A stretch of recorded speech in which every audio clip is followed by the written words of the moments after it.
Hey everybody, Royal the Lines UK, Matt and Ash are here. We are waiting on Anne, and Tom is going to be joining us as well very shortly. So we're just going to hang out and chat for a little bit. Ash, how you doing, mate? Week off. Yeah, doing good for that. I've missed watching some Lions football because obviously my other football team not doing good, really not doing good. Even starting the redshirt freshman didn't help us. So I'm in Spain without the S right now. Seminoles, more like the Seminoles. Yeah. Hey to everyone in the chat, I hope you're doing well. Let us know how your weekend was, especially without Lions football. I know it was a cursed week for Michigan sports in general. Fingers crossed for the Tigers tonight. I think that the first pitch is in about an hour and a half. I will be watching the entire game. I am very tempted to just stream it. Potentially just end our stream and then just create one for live reaction to baseball and then just get it up. I think that'd be cool. That would be cool.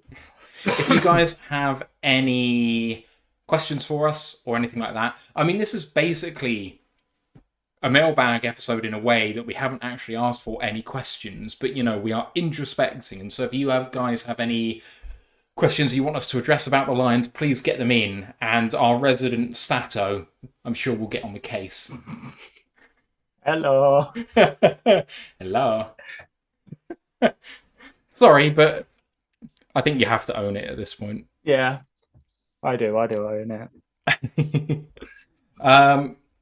Lost Ocean says, hey gang, looking forward to the discussion of future projections of all NFL North foes. I'm guessing NFC North foes, but you know, we could do NFL North. That works. Yeah, we can include the AFC as well. But NFC North can be really interesting to think about anyway. Yeah. In fact, let's put that in after we've considered the Lions. Rest of the NFC North consideration. Yep, we can do that. Mm-hmm. It has gone worse than we could have ever hoped, but not for the reasons we thought. Yeah. Genuinely thought there was a good chance that Green Bay would be exactly where they are, and we would be 1 or 2 games clear and feeling pretty comfortable at this point. So, yikes! Lost Ocean says, Bloodbath, agreed. Brent says, howdy everyone, Lions are going to take the Cowgirls back to the woodshed. Love that. Love it. Many thanks, by the way, to Jeff Hurley for the $10 super sticker as well at the top of the show before we'd even gone live. Appreciate you, Jeff. Thank you very much. I'm going to message Ant and make sure that he is coming. I know that he's doing college tomorrow, so maybe he is not coming. I don't know. I'm not looking forward to that. The college show tomorrow, clicking that up. I actually feel like maybe he's not going to come on because he's got the college show tomorrow, in which case we will wait for Tom at 22 and that will provide 3, and I think that would be really good as a number. Just on that point as well, I don't know whether I'll be able to get back streaming that college show unless it's a bit later. I'm going out for a drink with a work friend, so... Yeah, could be like I'm not here for after the preview show on Friday. I can't be here for a week because a week-long overnights for rearranging stores snuck up on me. They didn't warn me it's coming up. I checked my schedule for next week and I'm like, oh, those are when the overnights are. So I can't do the Cowboys live stream, unfortunately. Oh, no. I know. Because I will literally be, well, for the second half, I'll be in shop rearranging all the stuff because they've decided they want to move everything around again. That sucks. I definitely, by the way, won't be on Thanksgiving. Okay. So, that sucks. I will have to hold the fort and do the play-by-play and colour commentary by myself. Or, well, maybe Ant will be available to do it. So he did do it in your absence before. So, I mean, it should be a good game for him to do because he can just drop a load of attacks at the Cowboys. Yeah, I'm looking forward to that. Trayvon Diggs should. I didn't watch the game last night. Did you see it at all? The Cowboys game? I watched a bit of it because I couldn't sleep again. It helped a bit.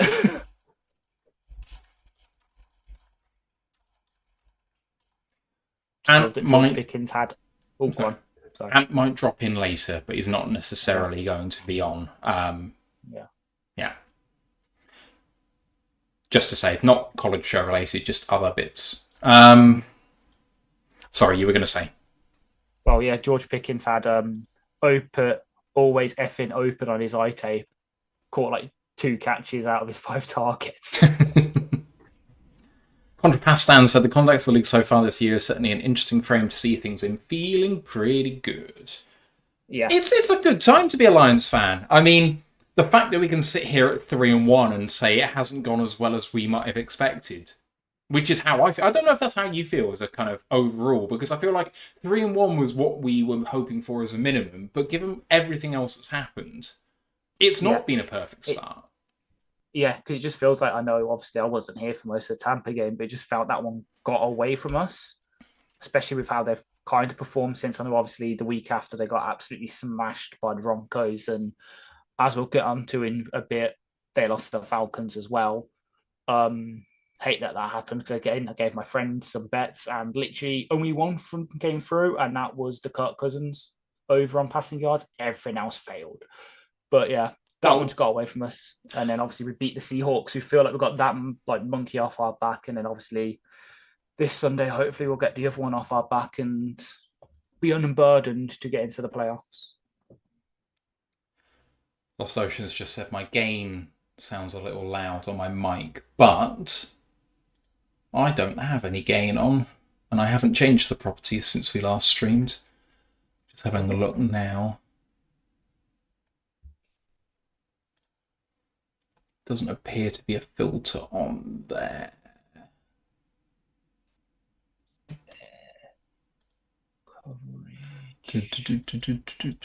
Kirby is somewhere here. Yeah, no issues on my end. Lost Oceans, I'll just come away from the microphone a little bit.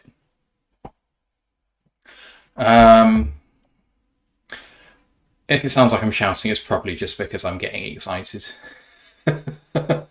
Sorry. Yeah, I think I was hunched over like this. Anyway. Okay, I might, with Tom coming on in about 2-3 minutes' time, start. And we'll get through our introductory bits and pieces like we always do. And then Tom will come on for the actual interesting start. Please do get questions in, guys.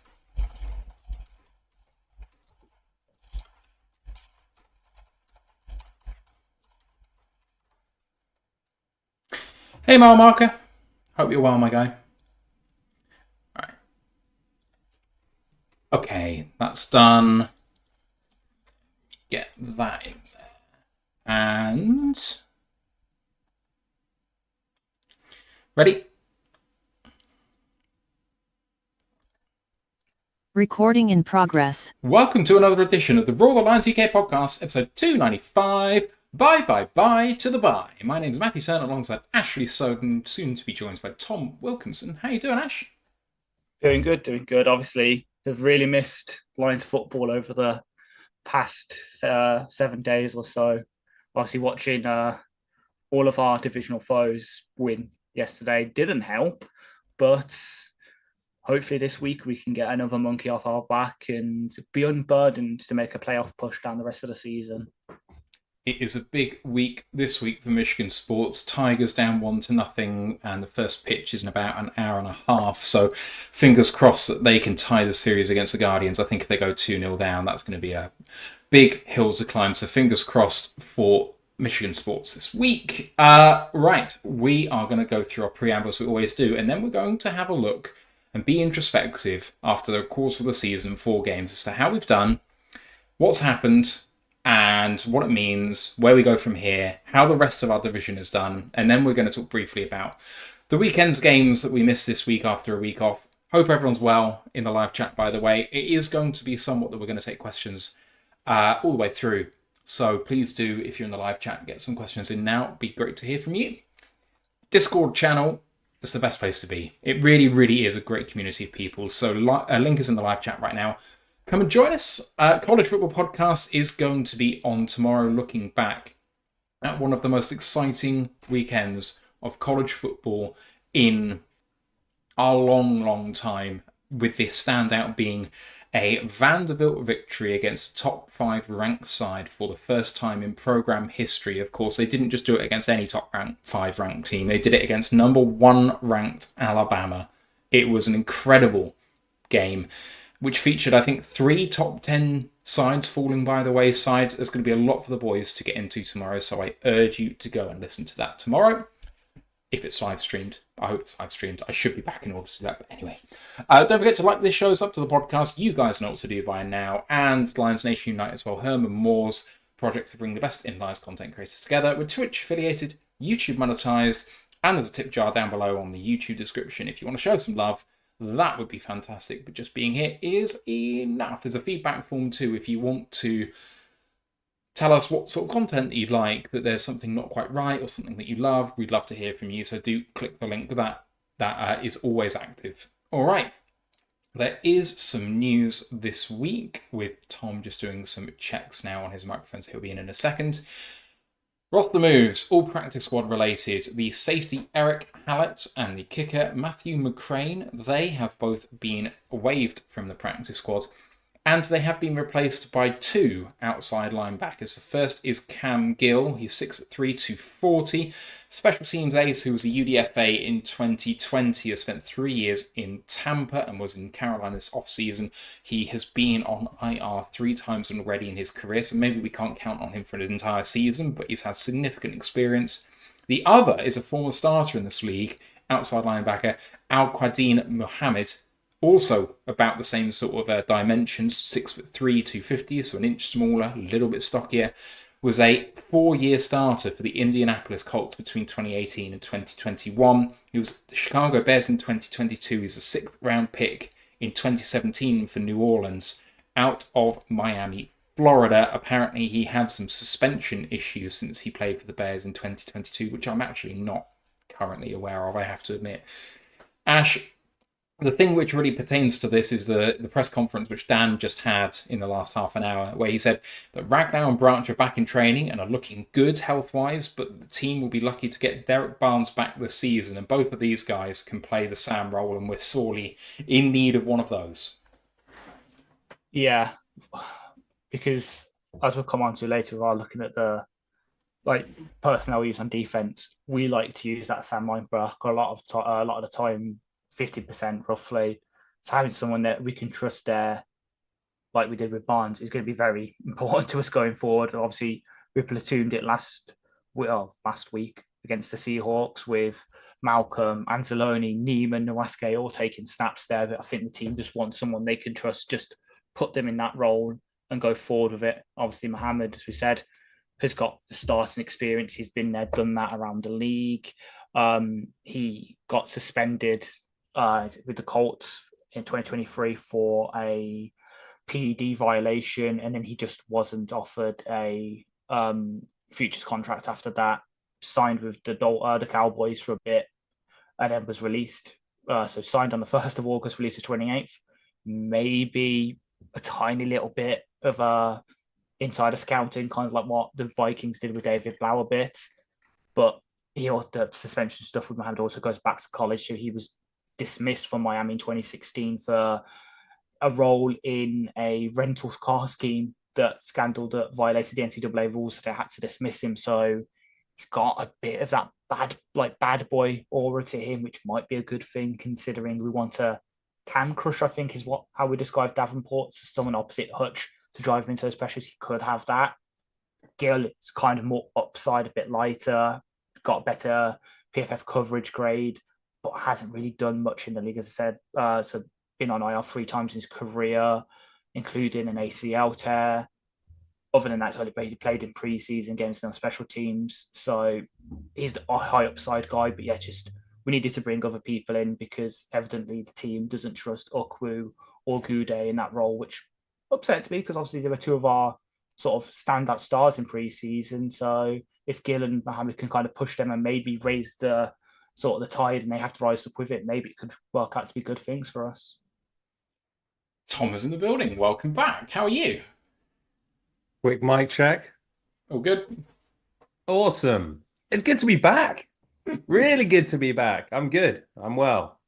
How's Enjoying things? Lions football. I'm actually just really enjoying football this year in general, to be perfectly honest. I don't know about you guys, but I feel slightly reinvigorated, maybe by the fact our team is a Super Bowl contender. But yeah, it's been a good start to the season. Lots to improve upon from a Lions standpoint, but ultimately the record is the record, so things are good.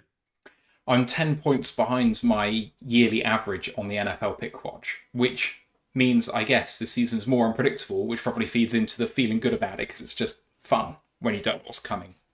Is 10 points 10 different results? No, sorry, 10 percentage points. Okay. Like, I'm like 65, 66%. I'm down at 56% straight up. So, Really? yeah, which is pretty crazy. I know it's like iffy at the start of the season to know where people are, but who saw the Vikings coming? No. And they just keep coming as well, to be perfectly honest. Like every hurdle they've had so far, they've delivered on, which is classic Vikings. And I look forward to it turning completely around in December, as is tradition. We've been talking about these outside linebackers coming, and I don't know if you've seen that Cam Gill and Al Qadim Mohammed, but it looks like Barnes is probably not coming back this season. Hadn't seen it, but I think it was relatively expected, right? It's a shame because for what isn't necessarily a super rare specialist position or in terms of the skill set you need to play it in the NFL, the Lions have just really lacked guys who can do it and do it well. So yeah, for whatever reason, obviously we've struggled to find guys who can do it. It's a shame on Barnes. I do think maybe sometimes we overestimate what he can do in terms of the level he can do it to. I think he's a really solid player at a lot of different things.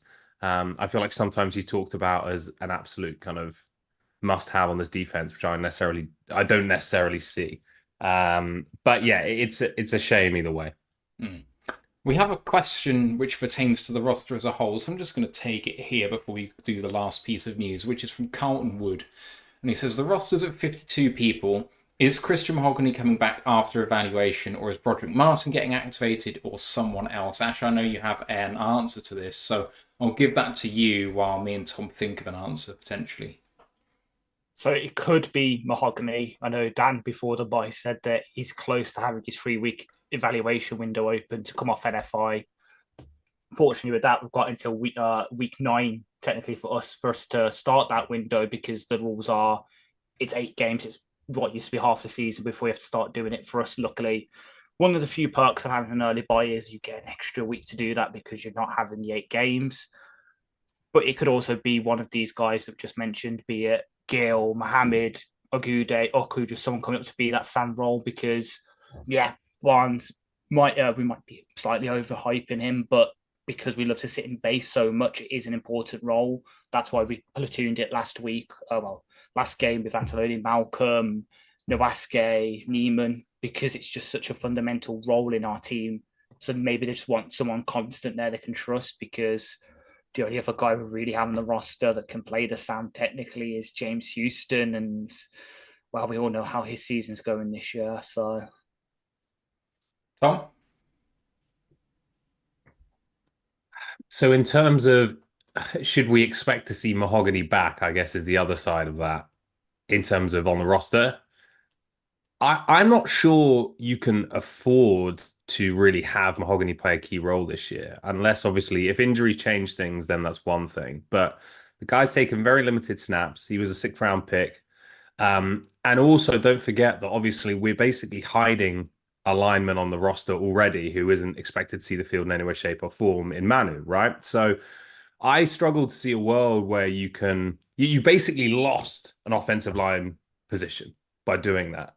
And obviously that's the plan for the long term. But as a result, I'm not entirely sure how Mahogany really gets called up to the 53 unless there's some kind of epidemic on the interior of that line and we really need the bodies. So I'm not strongly convinced either way. But with the Manu thing, I do think it complicates it slightly. Yeah, I don't. It's easy to just say, I don't know, isn't it?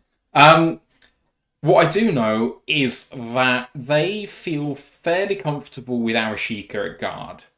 And so I'm not necessarily worrying about bringing Mahogany back at this time. But you can't have too many offensive linemen. I do think tackle's a bigger issue. They clearly don't believe in Colby Sawstall. The fact that he's been healthy scratch the first couple of weeks shows that, at least at the moment. Dan Skipper has not played well this season when he's come in. Even as the sixth guy, he's not been great, but when he's had to sub in for a few snaps to tackle, he also didn't look great, and you can't play Manu.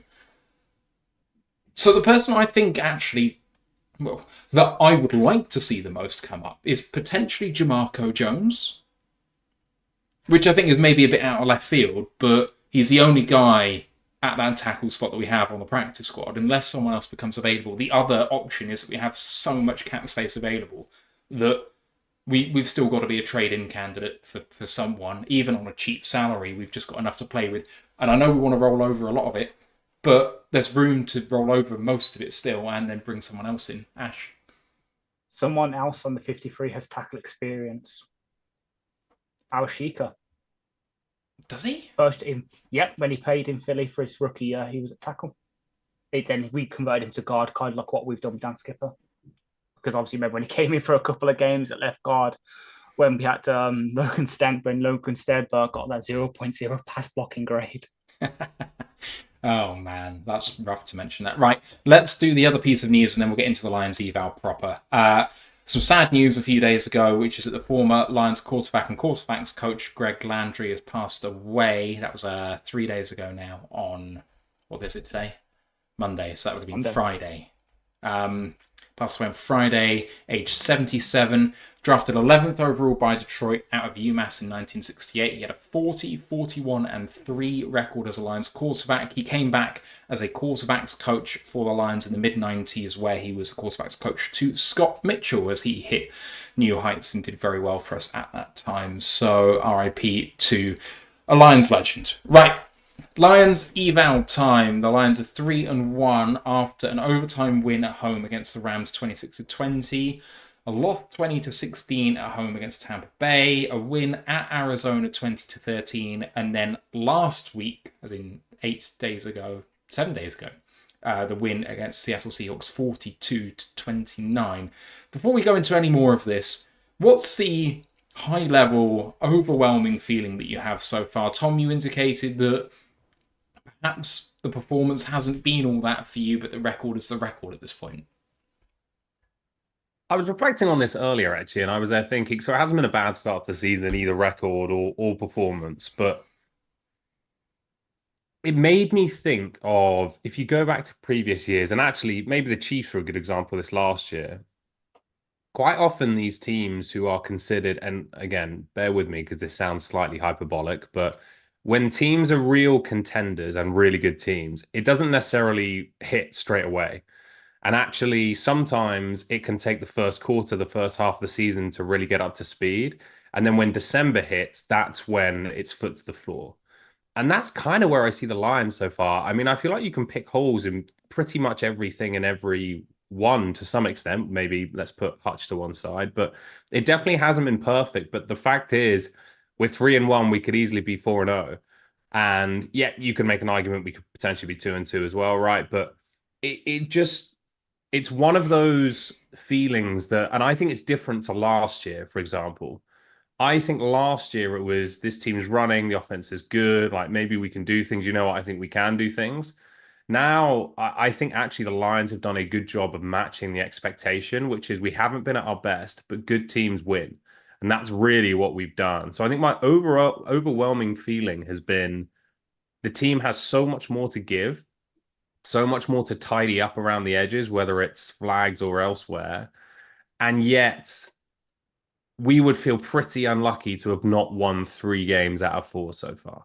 So yes, we haven't necessarily played powerhouses. I've got questions around, if you look at kind of the lines we've played, for example, and we'll maybe come on to talk about that when we talk about Hutch and others, etc.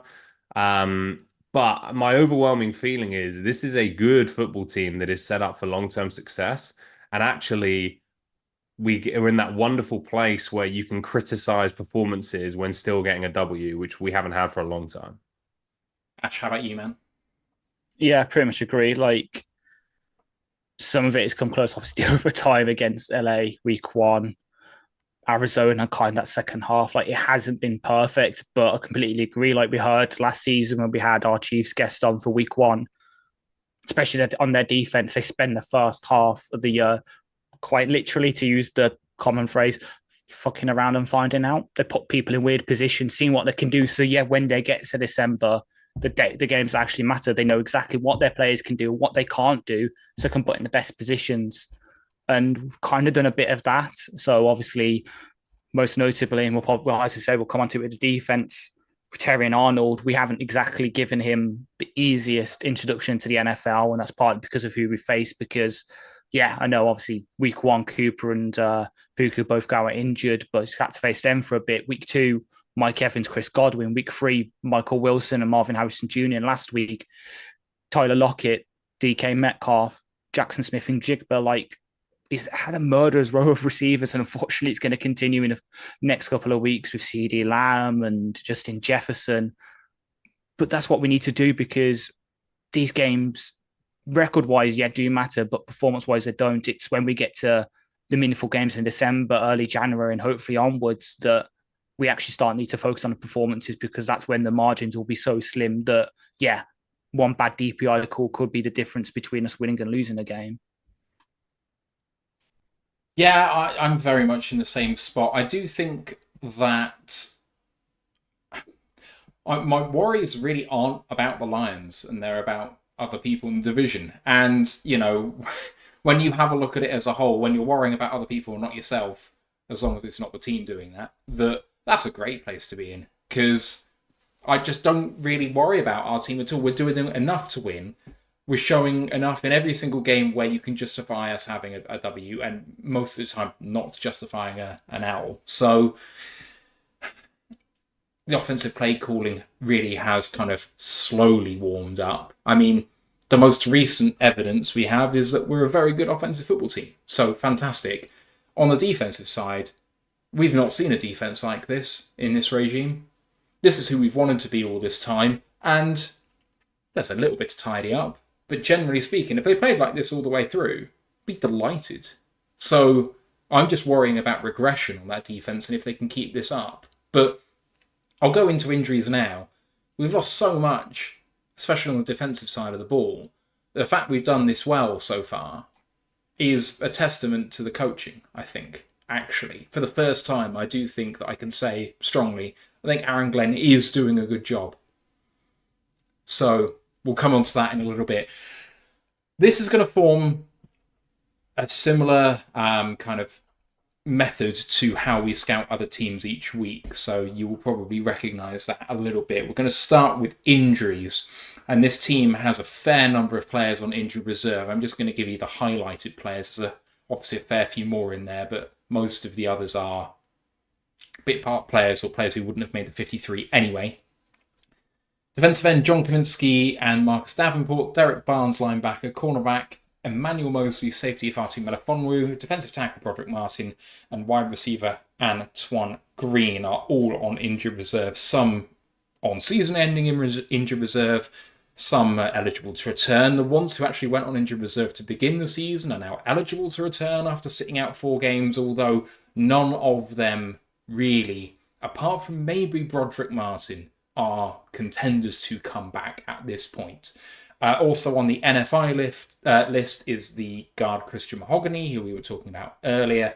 He is now eligible to return as well. Dan Campbell alluded to the fact that his window could be opened shortly, or that Mahogany would be ready to have it opened. Didn't say that the team would be ready to have it opened, but, you know, that is what it is. And because of all these injuries, the depth chart for the Lions looks like this. Quarterback 1 is Jared Goff. Quarterback 2 is Hendon Hooker. Running backs is David Montgomery, Jahmyr Gibbs, Craig Reynolds, and Sione Vaki. Wide receivers are Amon-Ra St. Brown, Jameson Williams, and Tim Patrick. Behind them, Isaiah Williams, Khalif Raymond, and Allen Robinson. Tight ends, Sam Laporta, Brock Wright, and Parker Hesse. And then the offensive line of Decker, Graham Glasgow, Frank Ragnow, Kevin Zeitler, Penny Sewell, backed up by Awashika, Skipper, Nice, Sorsdal, and Manu. On the defensive side of the ball, in the base formation, we have Lee Valens, Enrique, DJ Reader, and Aleem McNeil. Why do we have a 3-4 on there? 4-3, obviously with Aiden on the other end. Thank you. Backups there, Pascal, Pico, Wingo, and Houston.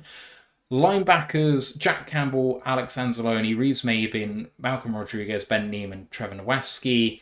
DBs of Carlton Davis, Amit Robertson, Terry and Arnold, Brian Branch, Kirby Joseph, backed up by Dorsey Strickland, Brandon Joseph, Kindle Vildor, and Ennis Rakestraw. Punter Jack Fox, kicker Jake Bates, long snapper Hogan Hatton. Ash, it is a team which has actually suffered, I would say, more than average across the entire team, but that defense really isn't as envisaged day one with, I can't say that word, I'm not going to try anymore, with Davenport out as a starter, Barnes out as a starter, Kaminsky is a reasonably big piece, Mosley was looking like he was going to be the starter in the slot, Melafonwu was in there, last year ended as a starter at the safety position, Broderick Martin was going to get some starter reps while DJ Reader was out, and then obviously went on IR too.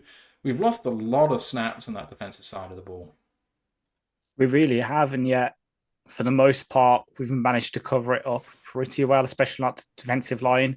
It's kind of helped that obviously Hutch has gone against backup tackles like every week, so he can just ball out and everyone else can kind of ride off his coattails. But hell, not even me, the biggest Kirby Joseph fan, probably on this side of the Atlantic and arguably top 5 even, including the people on the other side of the Atlantic, could envision him being this good.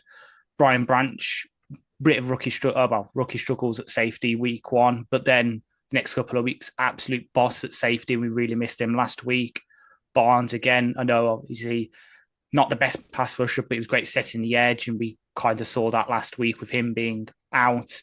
Second half, kept the Seahawks and Kenneth Walker especially just attack the outsides again and again, and it worked. Missing Davenport even. I know obviously we only got like a game and a half out of him, but he was doing pretty well on the other side as the can crusher, as Dan likes to call it. And yet, even on the interior, missing Broderick, who obviously Pitts last year, traded up for him. We have all the hopes in the world for him. Him having, I think it was a knee sprain. Then we have to start learning and Carl Pico. And then even Levi, someone who, year and a half ago, I think pretty much everyone ruled out with his back injury. And now he's looking like a capable starter, both at the free tech and now at the big end with Davenport out. So this defense has really stepped up, especially when those first couple of weeks, the offensive play calling, as we alluded to earlier, wasn't the best. They managed to keep us in games for a lot longer than perhaps they should have been. And Tom, just moving over to the other side of the ball, Contrapass made a point earlier in the YouTube chat about the Lions having not played any of their starters in preseason, which maybe explains the slow start the offense had. But if you have a look at the injuries and how much chemistry they've built up on that side as we've gone on, the Lions are only missing Mahogany, who's not a starter. Green, who might have been a starter, we don't know. That exposition was very much up for grabs. And otherwise, Ragnow missed last week, but it looks like he's on the way back. We have been particularly fortunate on that side of the ball. Yeah, and that's where I think you mentioned the offensive play calling, but in general, I think it's just everything hasn't quite clicked on that side. We have been relatively healthy. I do think there's something to Ben Johnson maybe not wanting to show his hand in week 2, week 3 to everything, because ultimately, when you put things on film, that's what people study, right? And I think the impact of what they dreamt up when they drafted JMO originally, obviously, statistically, he's much better as well, but it's how he can impact the offense as a whole. That is going to start to play even more of an impact in this kind of next 3 quarters of the season and beyond, because now other coordinators have to account for that, which even in week 1, week 2, maybe they thought they didn't to quite the same extent. So in general, for me, I wouldn't say not playing the starters a huge amount has really impacted us. I'm pretty sure Goff came out the gate pretty hot last year, even though he didn't really play in the preseason. So I don't think there's necessarily a trend there other than, you know what, there could be expectations at play. There could be people dealing with little nicks. There could be the coaching staff needing to kind of get into their rhythm, their flow as well, which we're starting to see more. So my concern level is pretty low. We are probably going to have to deal with more injuries across the board as we get through this season. I hate having a bye this early, to be perfectly honest, but yeah, we will have to see. We can't blame injuries. I wouldn't blame the preseason in terms of us not getting everyone together. And actually, if you take someone like Tim Patrick, who needed a couple of weeks to get up to speed, last week I thought he looked really impressive. So yeah, the pieces are there. It's about how we really utilize them against these good defenses moving forward. Let me just give you the overall stats for the entire team by the major statistical metrics, and let's see how that fits into how we feel about this team, because I'm not sure that this is how we feel about this team necessarily, although it's where we hope the team might be come the end of the season. PFF has us as the 4th overall team, so does DVOA, and EPA has us as 6th overall. On the offensive side of the ball, by PFF we are 5th, DVOA we are 6th, and EPA we are 5th. On the defensive side of the ball is where the differences arise. By PFF we are 2nd in the NFL on defense. We are 15th by DVOA, and we are 13th by EPA. Special teams by PFF we're 9th, DVOA we are 5th. So, with the exception of DVOA defense, we are top 10 in every metric. But the one that sticks out to me is the difference in the defense generally. I mean, PFF has us as the 2nd overall defense, which, I mean, we all came into last season saying if only we can have a top 20 defense, we've got a shot here. But this is majorly flipping it around. If you even have DVOA's 15th, I think last season we would have grabbed that and run. So what a turnaround that has been. Specifically, we'll come on to both sides of the ball in just a minute.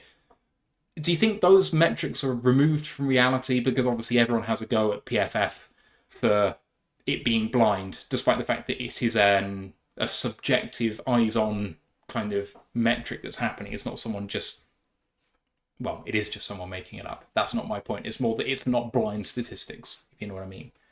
Tom, does it align with where you feel that we are, all of those things? I mean, I'm just throwing a load of numbers at you, but what do you think?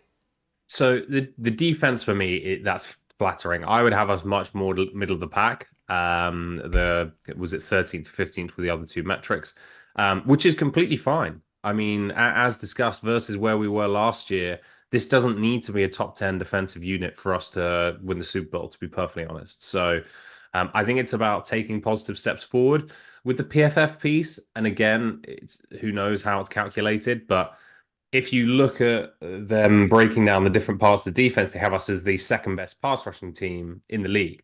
Now, Hutch has been beating up on all kinds of tackles who are, let's say, average or below average in general, and has been absolutely superb.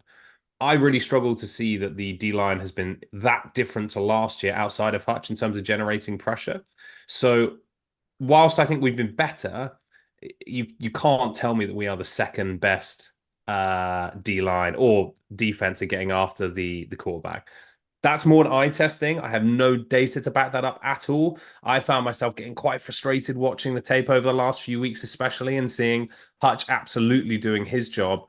But then if I'm saying maybe Hutch has been doing this against some tackles who maybe aren't really starters, why aren't we seeing this from the other guys as well? So again, I don't know how PFF calculates it. The fact that they have us as the 2nd highest pass rushing team, for me, that's way too high.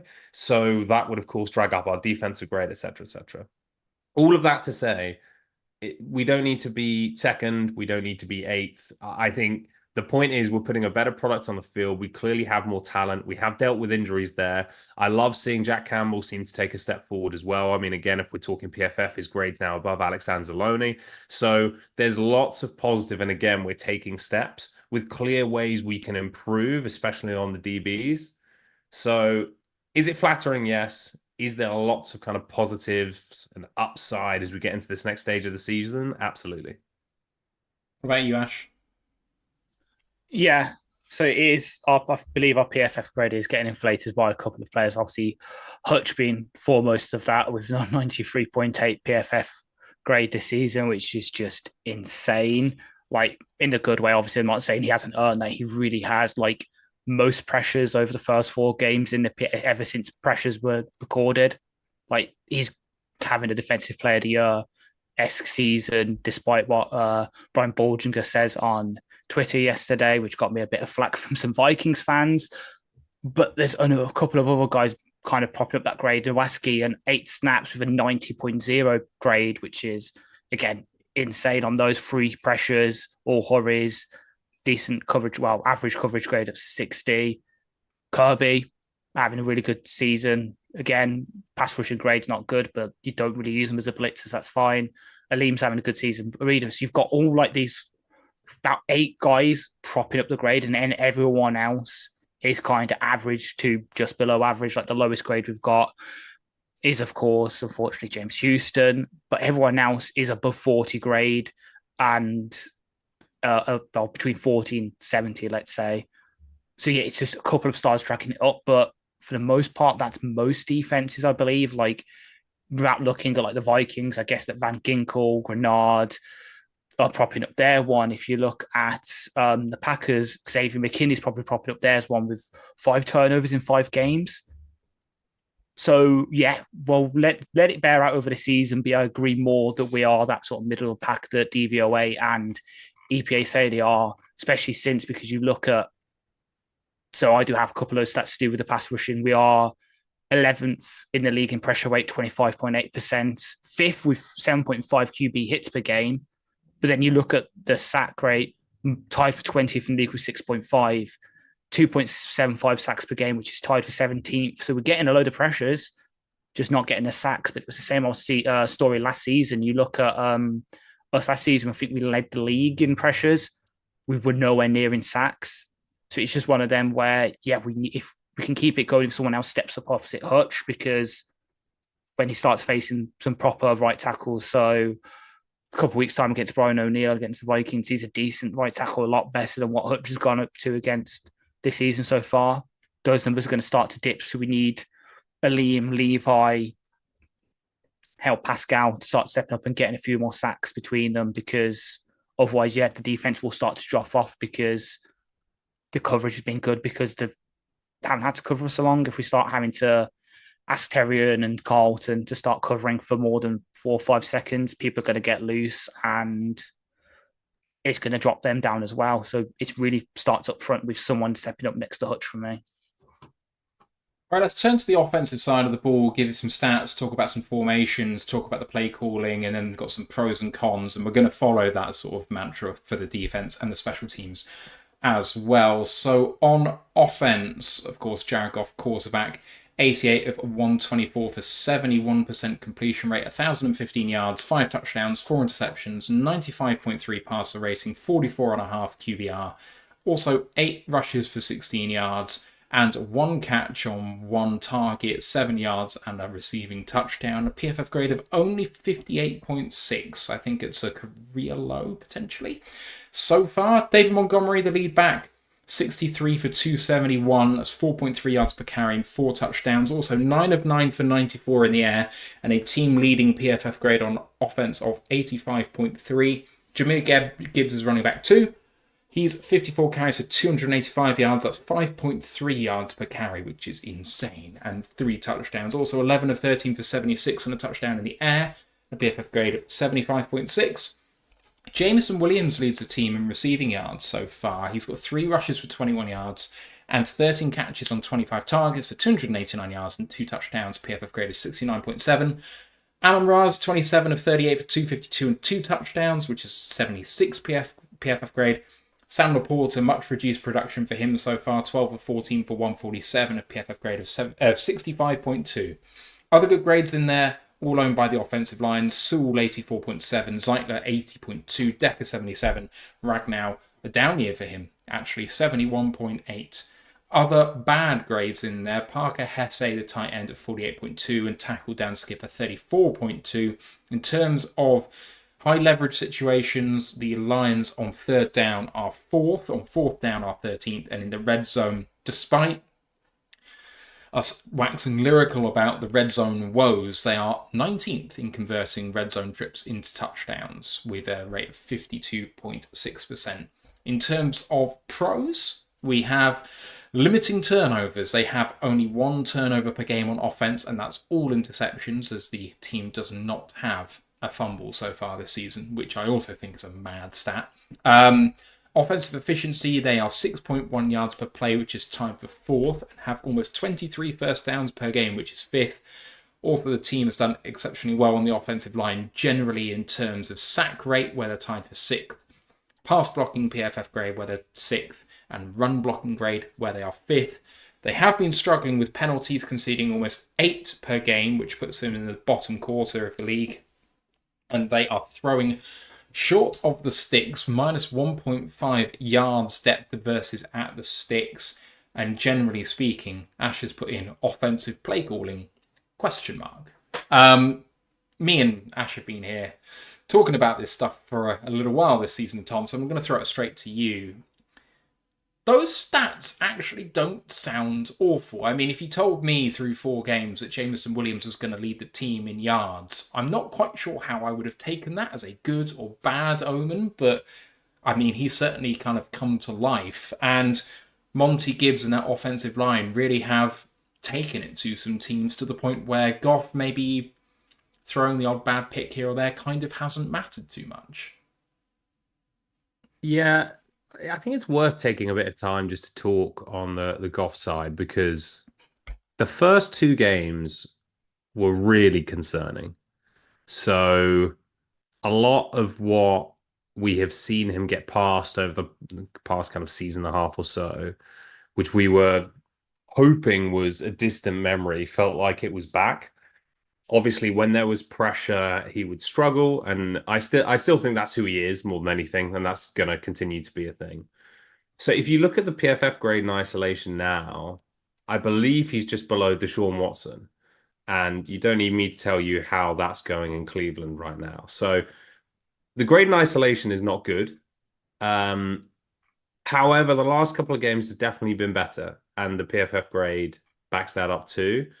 So I guess I'm interested as well from you guys as to where do you feel about Goff? Because I was nervous those first couple of weeks of the season. And I had this slight, as I said before the season as well, I had this slight like anxiousness about the season in general, that it was like we had all this positive energy, momentum, everyone loves the Lions. And I was like, oh, I really hope that something isn't going to happen. And yeah, watching Goff those first couple of weeks, I was a little bit head in hands. So should we worry about Goff, or is there anything to worry about there? Because as you mentioned, the other guys, Monty's been incredible. JMO's stepped up. O-line's been, if not perfect, pretty much the top 5 unit we know it is. So how much should we be concerned about Goff, I guess, from your guys' standpoint? Ash? Initially, if you asked me a couple of weeks ago, I would have said a lot, because it actually wasn't him against pressure that was the issue. It was him against being kept clean. It was actually the issue. Like, that's usually his thing, especially last year when he was kept clean. He was dealing, but those first couple of weeks, perhaps because initially he got sort of worried, let's say, by the offensive line. Obviously, in that first ever series on offense, 3rd down, he gets sacked because of a stunt between Sewell and Seidler, and just because they haven't played together, didn't know how to communicate it. I think it was Byron Young dips inside on a stunt around Braden Fisk right up the B gap and gets to Goff. And because of that, he kind of got a bit panicked and got Baker Mayfield syndrome, let's call it, in Cleveland, where he just would scramble under phantom pressure, get himself into issue. But the past couple of weeks, he's kind of got better at that. So now it's not exactly a great score still. So on his 68, 69-ish, let's say, dropbacks has been kept clean, 65.7 PFF grade. It isn't exactly the greatest, but it's brought down by the fact he's got 4 turnover-worthy plays on that, which might be, again, misfires through communication. So I know quite a few of them are probably because he didn't see a linebacker dropping into coverage, which we know is his big weakness. But the past couple of weeks, he's really stepped it up. But yeah, it's over this. But it's also, it's kind of play calling. So no, this week against Seahawks, it was all good except for one where that third down we had that toss play.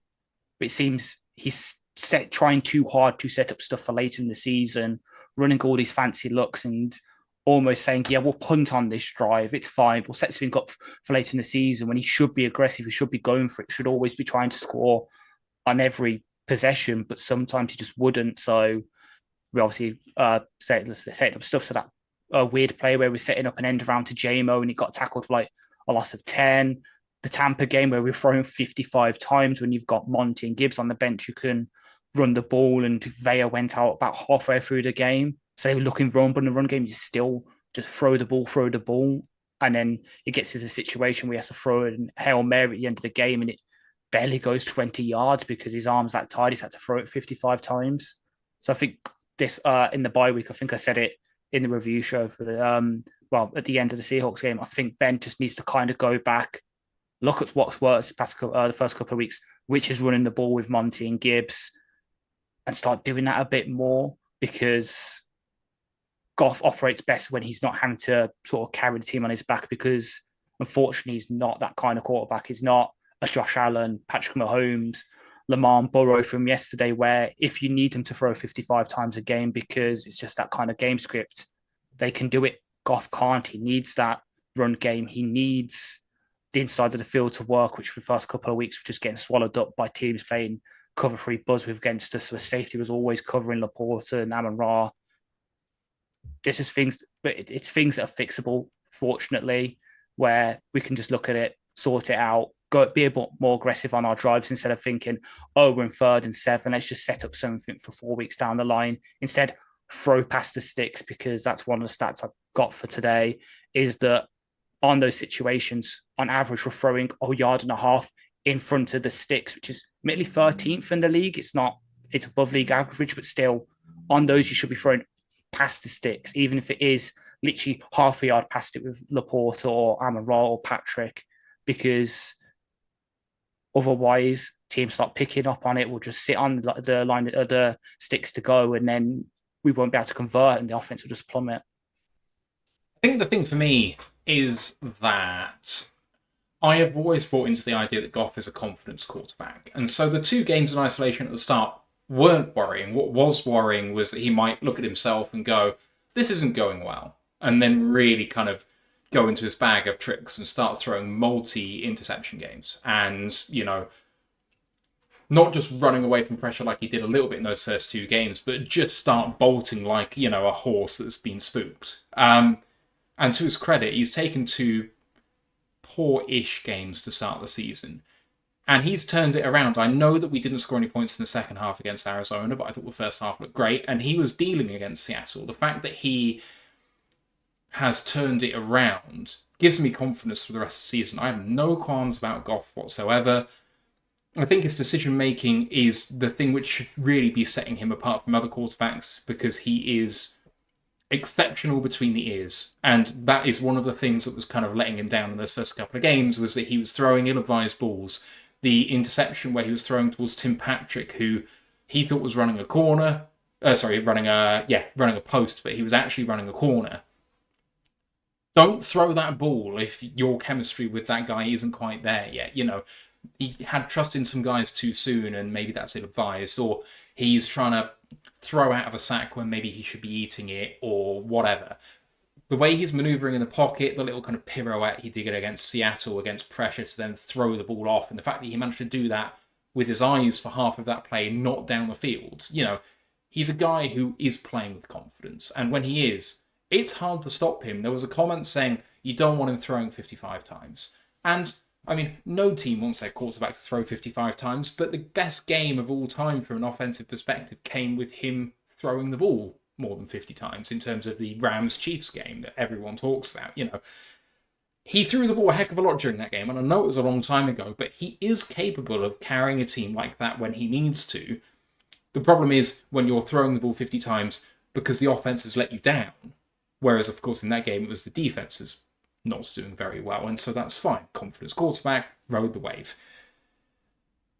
He's cool. The thing that I'm loving is that I think he's seeing the defensive coverages actually, apart from that linebacker drop down and throw it straight to him pig, I think he's changing the plays at the line extremely well. He's picking up the pressures extremely well. He's doing everything I want him to do in the last game and a half, 2 games. So no concerns going forward from me.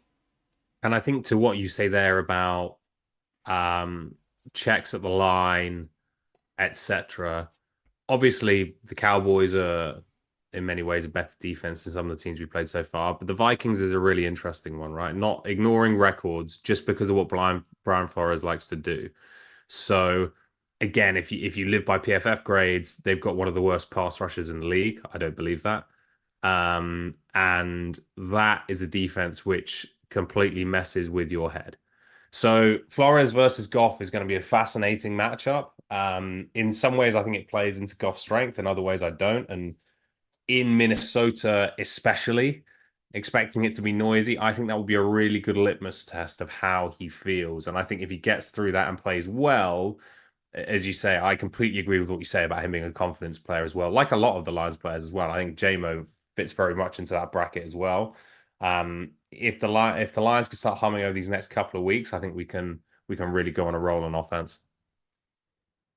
A couple of other things that I have here. Offensive line. You mentioned earlier, Tom, that they are the top 5 line we thought they were, or something to that effect. Mm-hmm.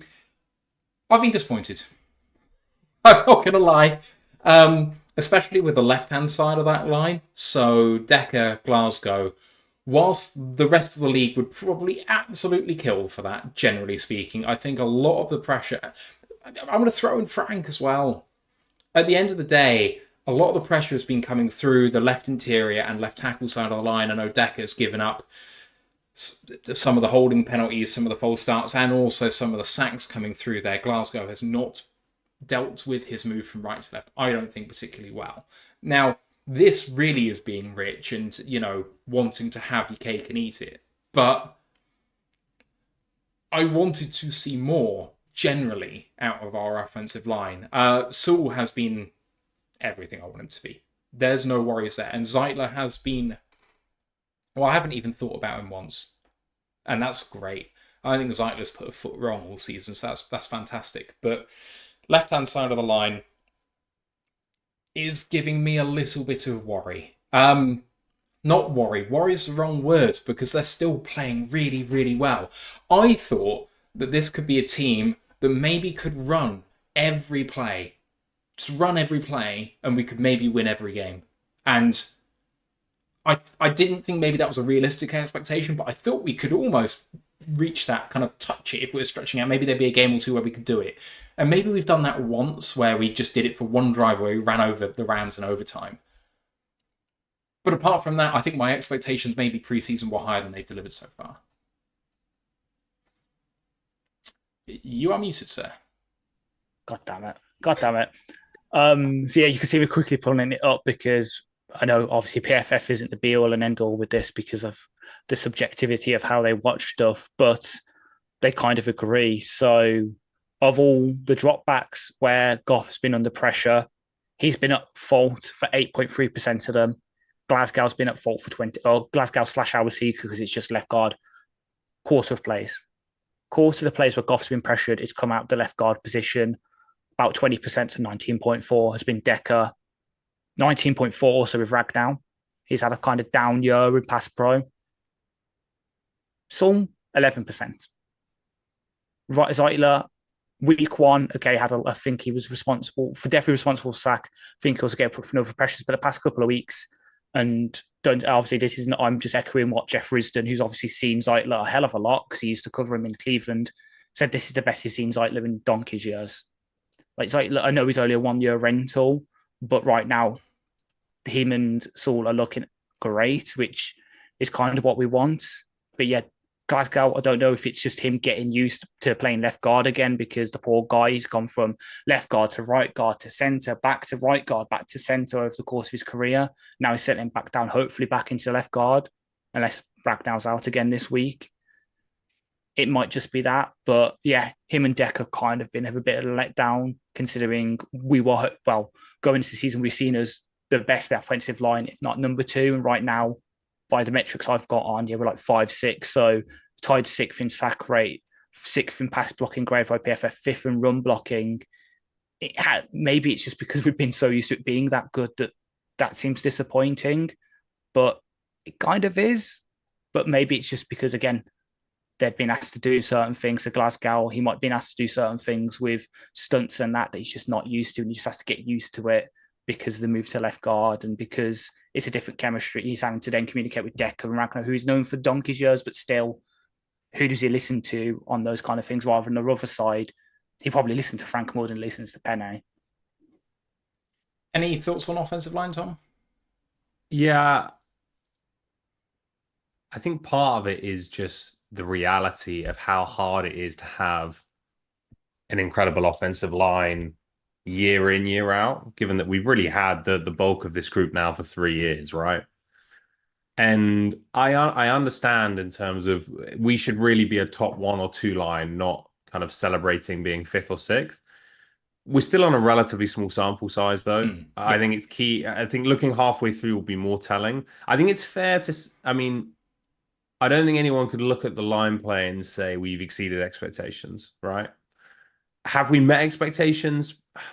Probably not. But again, it feels like one sack here or there could probably change those metrics quite dramatically. So when you think about the guys we have across that line, when you think about the lack of offensive line talent across the league, I think it's partly just our general expectations now of this team is frankly perfection and a minimum excellence. So when something doesn't go well, you're drawn to it more clearly. And it's not like we're watching our receivers drop lots of balls or things like that. So long story short, I'm definitely not worried about the line, and I know that's not what you're saying either. Have there been a few more kind of pressures and hits on Goff than I would like? Yes, I think that's fair. But ultimately, as long as this line still lives in that top 3 to 5, again, I think that does what we need it to do. And the Rams game was a great example of, you know what, let's just kind of, well, I'm not going to quote Marshawn Lynch, but you probably know the quote I would go to. Just keep running, basically. So I think we still have the opportunity to do that. Again, Vikings are going to be a great test for that as to how much movement we can get against a good run defense.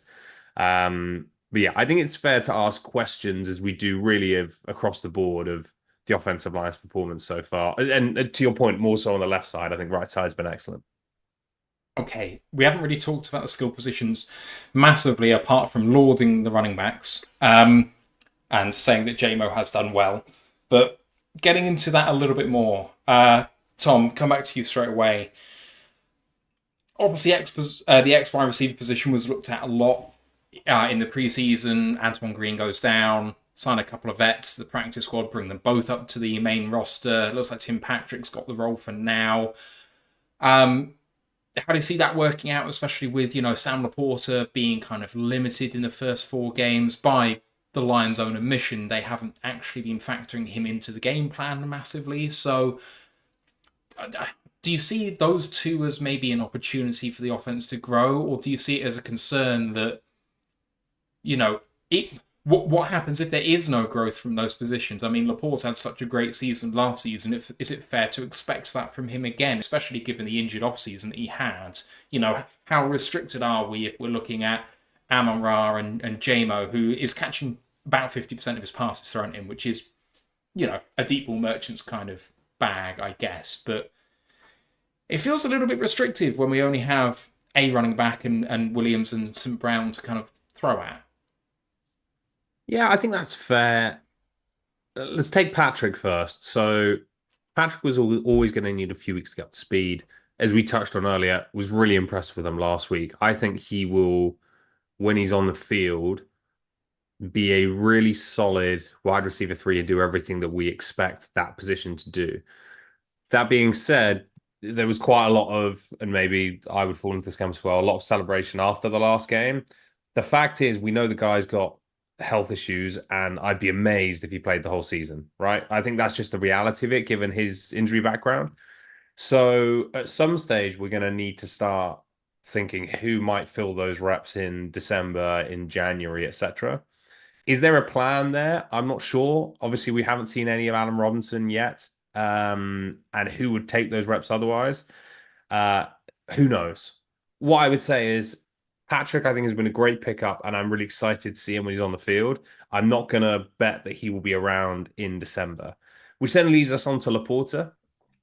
I think with Laporta, the key is, what has he done wrong so far? Is he dropping passes? Is he not getting open? And the answer is really none of this, right? In terms of, to your point, he hasn't really been schemed in a huge amount.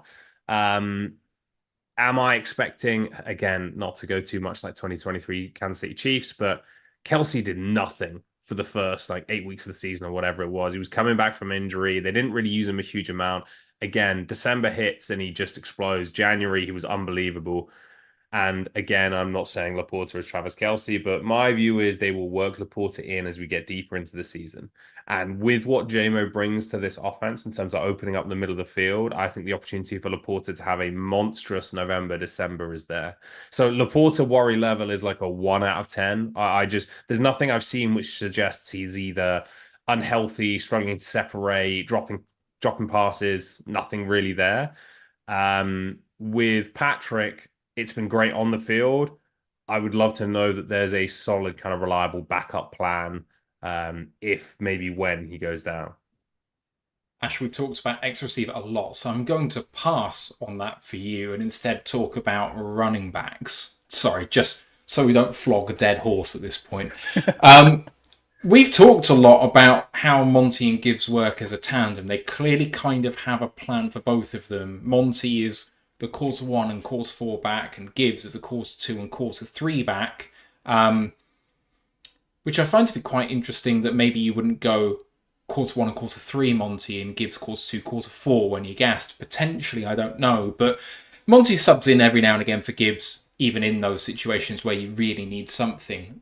What do you feel in terms of how they've been used and how they've been effective? Because it hasn't been all rosy despite the really good yards per attempt numbers. In that Tampa Bay game, no matter what, they couldn't run up the middle. Whether Vale was in there or not, they really shut us down in that regard, and partially on the running backs and partially on the offensive line. But what we kind of really didn't want for Monty was for him to be shoehorned as a kind of between the tackles guy and for Gibbs to be shoehorned as an outside the tackles guy because it's too easy to read. And yet, even though they've done well, it does kind of feel like that's how we are right now.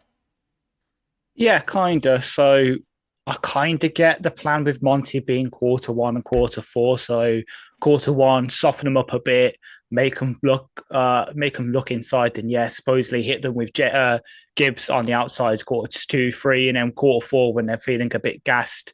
Then you can just bowling ball over people. I kind of see the plan, but no, I know obviously we spent a first round pick on Gibbs. Monty is too good of a player to not use more than we are. I know we're trying to keep him fresh, and the idea of a bell cow running back is really leaving the NFL. You can probably name all the bell cow running backs where you can count them on one hand, probably. Everywhere else is platooning, and so are we, and it seems to work. But Monty has been, maybe it's just a holdover from week 1 with that overtime drive where it was literally just him running the length of the field pretty much with a couple of Gibbs plays sprinkled in. But he's not just a between the tackles guy, and Gibbs is not just a outside zone guy. Looking back to the Seahawks game, if I asked you which one of the running backs do you expect had 14 carries for 74 yards and 2 touchdowns, and which one do you think had a 40-yard reception, you probably say it's the complete inverse of who it was. Admittedly, the Monty reception was him doing what he does, absolutely smashing Devon Witherspoon, who, yes, should have been fined for leading with his helmet. Come on. He did it for Brian when Brian supposedly led with his helmet, even though it was McBride. So why didn't he do it with Witherspoon? Come on. I mean, Monty should have just hit him with the head, and then it would have been on the defensive player to get a fine. But because Monty had the tenacity to actually hit him in the shoulder instead of the head, now the defensive player doesn't get fined. It feels strange. Anyway, sorry. It just this is going to be my cross to bear for the entire season. I know. I remember. I remember when it first came, when we were getting ready to do, I think it was the Seahawks previous show, wasn't it? And the fines came out, and we're like, "What the fuck is this?" But anyway, Gibbs, especially that last game against Seahawks, showed that between the tackles ability. Obviously the 2 touchdowns, but there's quite a few plays that were more inside his own kind of plays that he did really well on. So start using that. Get Monty in Chicago was a good pass catcher. Admittedly, never to the length that Gibbs ever was. Could be the length that Theo Riddick ever was in his career. But I'm just looking now in his time in Chicago.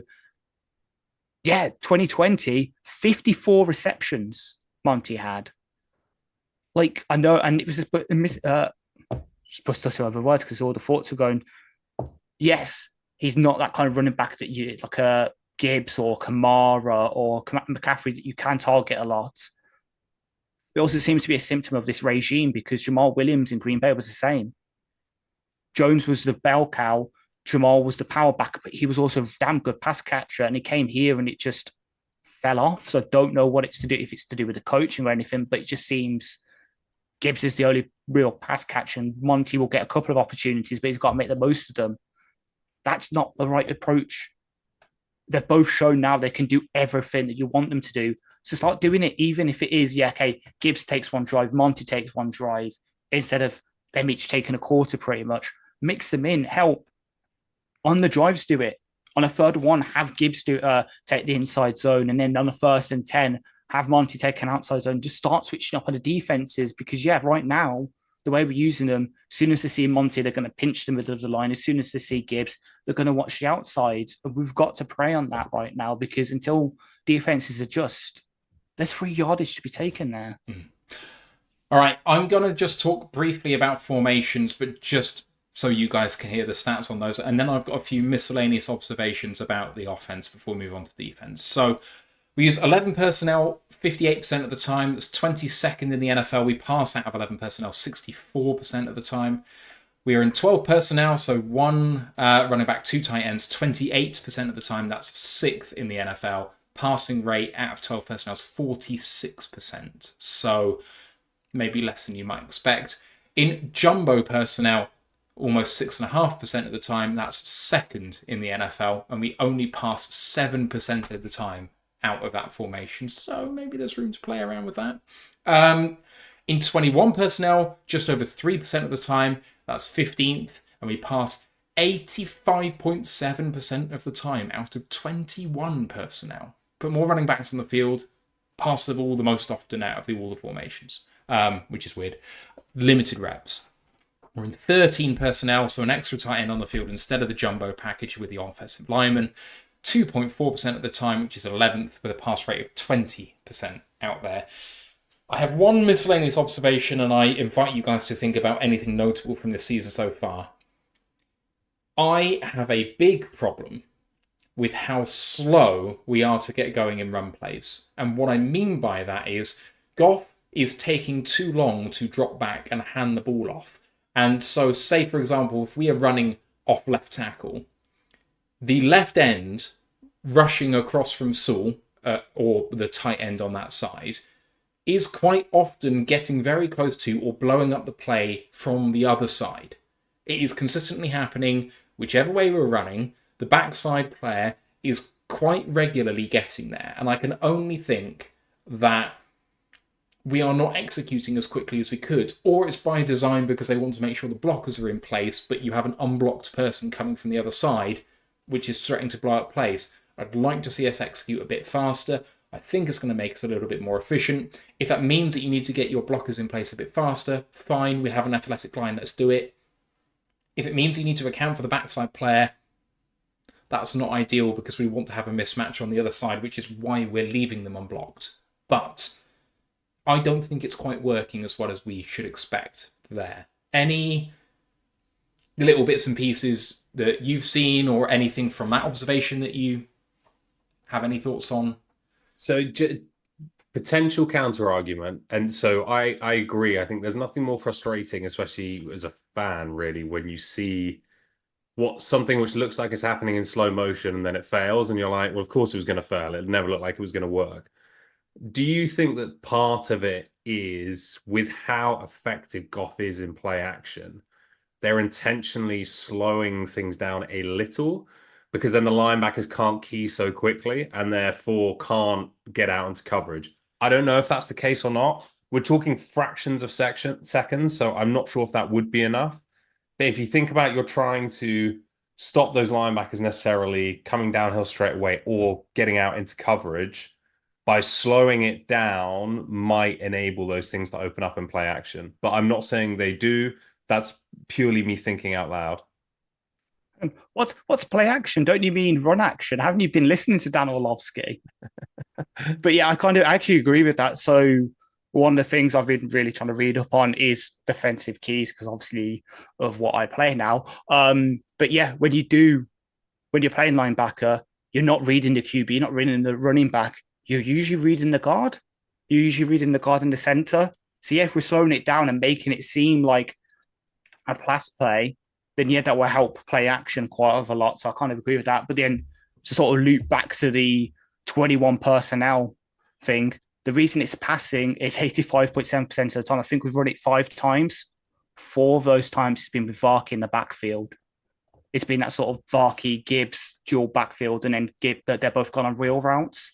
So I think it's one of them again where we're setting it up, so we're usually passing to a receiver. And then one of these days, I know my favorite guy actually keeps calling it the B gap wheel route to Varkey. One of these days, it's going to hit. We're just going to hit him for a deep touchdown. That's how we're doing it right now. Even though, again, I think it was the first 2 weeks we used it mostly, and then the past couple of weeks it's just disappeared. Varkey's only been playing special teams, so maybe I don't know. It might just be a small sample size thing where we saw a matchup in that formation first couple of weeks against a Rams team who had no linebackers, and then Tampa, who admittedly, yeah, they have Lavonte David is a really good linebacker, but then not a lot else. It might just been a matchup thing with 21 that then when we're playing the Cardinals, who also don't have good linebackers, and the Seahawks, who were down their top 2 linebackers pretty much, wasn't so much there. I think it's an interesting observation, actually. I hadn't considered that it was deliberate. Not so much as in I thought it was deliberate that maybe you're getting the blocks in place and not that you're maybe trying to hold the linebackers in place through play action. It's interesting. But I'd have to go back and actually, if we clip some of those, and then you can take a look and see what they're trying to set up and ultimately what they then run afterwards. But yeah, it's a counter thought rather than a counter argument, I would say. If only we had access to NFL Pro, so we could actually watch those cut-ups there from the all 22 angle. Come on, NFL, please! I'm begging you, give me NFL Pro, please. Yeah. Shout out to Zone for making things worse every year. The other observation actually after your sort of one is, please keep running Jared Goff on naked bootlegs. It just is a beautiful thing. I want to see more of it. He's actually genuinely pretty good with it, although I do think that maybe the White Vic title was moved to Joe Flacco this weekend. Literally about to say that, and then I was going to loop back to us discussing because it wasn't in the naked bootleg, we look about QB, and then we talk about QB sneaks later on, and then who did we mention? Greg Landry, because he holds the NFL record for the longest ever QB sneak. There we go. Any other observations about the offense, boys? Then I will move it on to defense, where I have a lot of stats, but I'm just going to go straight to the players. So, leading defensive tackles so far is Levi Onwuzurike. 1 forced fumble and 1.5 sacks, 10 tackles, 5 quarterback hits, PFF grade of 65.1. Leading edge defender, of course, is Aiden Hutchinson. A forced fumble, 6.5 sacks, 16 tackles, 6 tackles for loss, 14 quarterback hits, and a PFF grade of 93.8. I won't list the pressures out there. He is monstrous. Alex Anzalone, linebacker. 1 pass defended, 24 tackles, 3 tackles for loss, 2 quarterback hits, and a PFF grade of 65.4. Carlton Davis as the corner. 3 passes defended. They all came last week, I think, against Seattle, I'm pretty sure. 1 fumble recovery, very notably in that game. 28 tackles. 28 tackles? That sounds wrong. For a corner. I think that's true. I think Carlton Davis leads the team in tackles, which is nuts. Also, really bad idea to have a DB leading your team in tackles. Corner, sorry, not safety. Safety is kind of fair enough, especially the way we play the game. Anyway, PFF grade of 60.2 for him. Kirby Joseph, my interception total for him has been overwritten, but I'm pretty sure he has 3. interceptions. 4 passes defended, 22 tackles, 1 tackle for a loss, and a PFF grade of 83.8. And Brian Branch, 1 interception, 7 passes defended, 22 tackles, 2 tackles for a loss, and a PFF grade of 71.4. Other good grades in there. Aleem McNeil, defensive tackles, 75.4. DJ Reader in his couple of games, 73.8. And the unfortunate Derek Barnes, whose season may be over, 71.8. One bad grade to speak of, which I really, really hate because I don't think it's fair on him at all. Terry and Arnold, 47.6. In terms of the money downs, third down we're 10th, fourth down we're 4th, and then in the red zone we are 18th, but that is 7 touchdowns on 12 trips. So we've held teams out the red zone pretty well. Overall success rate on defense is 26th. Is that right? You've put that in there. My God. Yeah. I have no idea what PSR is. Passing success rate allowed. And then running because it is RSR. Right, passing success rate allowed 27th, running success rate 15th. Okay, fine, makes sense. Pros, forcing turnovers. We are 10th in defensive drives forcing a turnover. We have 1.25 takeaways a game, which is tied for 9th, and a 2.5% interception rate, which is 14th. The team only allows defensive scores on 35% of drives, which is 13th, and we are 11th in pressure rate, 5th in quarterback hits, and tied 13th for tackles for a loss per game. But the team is bottom half in missed tackles with 28. They are tied for 20th in sack rate and tied 17th in sacks per game. And we have the most first downs per game given up by penalty, which I presume is actually on the offense and the defense, but there you go. Just defense. That's just defense. Yikes. Okay, so it's a very mixed bag in there because when you look at money downs, I mean, being 10th on third down, 4th on fourth down is obviously great. Only having 12 trips into the red zone at all in 4 games is pretty damn tidy. And a lot of those good grades are coming in that D-line, which we were talking about before as maybe not being fantastic. And then the cornerbacks and DBs, it's been a mixed bag. A bit of everything to talk about there. But Tom, high-level takes on defense before we drill down into it? I think it's been a good start to the year, which sounds like the most generic take ever, but it kind of is where we stand. I don't want to overreact to things, good or bad, and we'll come to some of those specifically on different players, but what I would ask people is, what is different to what you expected? And by that, I mean, were you expecting Hutch to be worse than this? Were you expecting Terry and Arnold to be better than this? What is actually that different? And when you look at that, I would say things are pretty much playing out the way I expected. If you went player by player to this point, I'd say Kirby, and again, we'll talk about him probably in more detail in a little bit, has been a level above what I expected. Levi, I really had 0 expectations for, even with the training camp buzz. So to see him put something together and look like a capable starter, I think is really positive.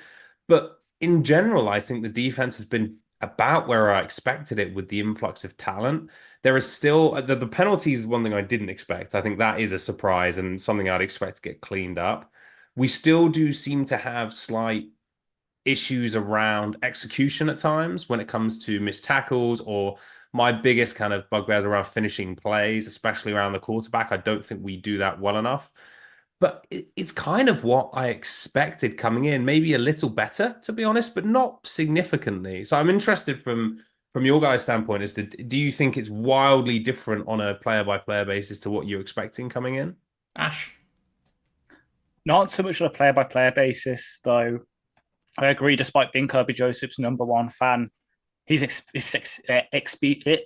exceeded even my own expectations for him, particularly in the run defense. He's really worked on that. So people who watched the Pride of Detroit mailbag last week, especially in that the first break, will know I asked about the run defense in the second half, and they looked at Kenneth Walker's 4 big plays in that second half. Each and every single time they highlighted that Kirby Joseph was doing the right thing, it was someone like, so there was one play where Walker bounces it outside an issue from the inside zone to the outside, and both Kirby and Terrion crash into the same gap. and it should have been that Terran kept the edge while Kirby plugged up that gap. So him working on that, which people remember my little rookie preview on him way back, that was his big thing because he was just used as the coverage single high safety. So for him to really sort of step up in that regard has been good. Branch sliding into that that sort of strong safety role as well. Kind of exceeded it. I thought it would take him a bit longer to get used to it, though. He is very cerebral and he was having a great season last year. So maybe getting him in position to get more hands to the ball, though it would have been nice for him to catch a few more of them in the first couple of weeks, has been good for him. The big difference between my expectations and what happened, though, and it's something we'll come on to in a bit with the coverage, is we've played a lot more zone than I thought we would, especially since Glenn said, oh, yeah, we're going to play my way now, aggressive man. First couple of weeks, we were playing a hell of a lot of the zone. It was only last week against the Seahawks that we went more to man concepts, though that partly might be to do with the safety shells because obviously Branch being out, we're having to play Brandon Joseph then, who is Kirby Joseph 2 years ago, basically. Great coverage safety, single high in those shells, not so good in run defense. So almost protecting, we must have played a hell of a lot more cover two, which meant we had to play the man for with the corners. That's the only big sort of wild swing from my expectations. Like everyone else is pretty much playing how we wanted to. DJ Reader, when he's come in, has been really good in that interior, helping things. Barnes, while not being the best pass rusher, set the edge really damn well and got a couple of coverage plays. Aleem, maybe slightly going under my expectations. I was really hoping to have that breakout season that will earn him the bag at the off season. So maybe it's a silver lining. He hasn't really done that so far because it might, I don't want to cheat him out of money, obviously, but it might lower his price tag a bit, which might be a good thing for us. And then Davis and Arnold, yeah, okay. They need to really stop DMing the refs bad things on Instagram and that and getting all these flags. Like, calm it down, guys. I'm all for a bit of trolling, but calm it down because, 4 first downs per game given up by penalty, usually with a massive amount of yards because it's been a shot downfield and looking up the DPI. I know, obviously, that was basically the Cardinals' game plan in the second half of that game. It was the all DPI offense, just chuck it deep, chuck it deep, chuck it deep. Either we catch it, it goes incomplete, where only our guy can get it, or we get a DPI. Like, kind of played into our hands. But that's just something that we need to work on. It's just that Arnold to be expected, though, with that maybe, because, again, as he said, to think it was Justin Rogers coming out of the Seattle game, the ball's coming differently to him in the NFL than it is in the pro, than it was in college. So it's just having to adjust it being lower and faster than it was in college. Something that hopefully has worked over this past week away from the facility.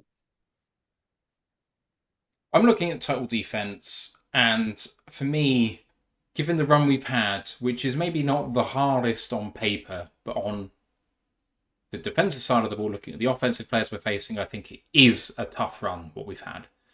The fact that we have conceded 82 points in 4 games, that's 10th in the NFL. I think that's fantastic in terms of just a very high level, no more context take. I think that's great. Looking at the eye test, the word expectations doing a lot of heavy lifting, right? So last year, you're praying for anything top 20. Coming into the season, is that your expectation? Let's be better than last year. If that is, I think undoubtedly the team as a whole has way outperformed that expectation. If you came in thinking that you wanted the Lions to be a top 10 defense, that all of the training camp buzz was legit and that's how we should be, then I think we're probably meeting that expectation or maybe just slightly under it. But I think I'm really impressed by the defensive line. And I know that it is an issue that Tom was talking about in terms of finishing plays and converting pressure into sacks, that sort of thing. But we have forced some lines that have had significant offensive line injuries into throwing the ball under 2 seconds. And that has limited what offenses can do against us because they're really having to just take instant throws, instant plays, which really limits their ability to throw down the field, which has to be a good thing. But more than that, we've bottled teams up on the ground. That last bit against Seattle was the only bit really where I think we've been gassed on the ground at all. So run defense has absolutely picked it up. I think we've been fantastic, especially in the middle with DJ Reader coming in. I mean, him coming into a new team, you never know how it's going to go. Him being injured in the offseason, not really having a camp, how's he going to be? I think he's been really good. Aline, while not being his breakout player, I think has played quietly very, very well in the centre. But Levi is the big surprise package. And I think more than just having no expectation in him doing good, I think he's been borderline great. And that's just fantastic to hear. Because, I'm the one saying it. Watch. He's kind of been that sort of player that we've said we needed someone else, and everyone thought, well, it's going to be Aline. Or it's going to be Davenport, maybe. We hope it's going to be Davenport. And I think it's been Levi. He has been in the backfield more often than not. I think he's been creating pressures and forcing the quarterback into difficult decisions. So it's a function of who we face in terms of the offensive lines just not being that good. But looking at linebackers, I think we've been way ahead of what can be expected in a boom or bust position. So Anzalone has picked up from where he left off last year, apart from when he came back from injury last week. Wasn't fantastic, but the first couple of games it looked great. Jack has really taken a step. I mean, and I say that with respect because he just wasn't great last year, and he has moved into the territory of capable starter. And, you know, linebacker is just a really hard position to play. I know when you take him in the middle of the first round, you want something good, but linebackers is the tight end of the defense, right? You need to pass rush, you need to cover, you need to run defend. It's the hardest defensive position to play for me. You've got to be able to cover the entire field.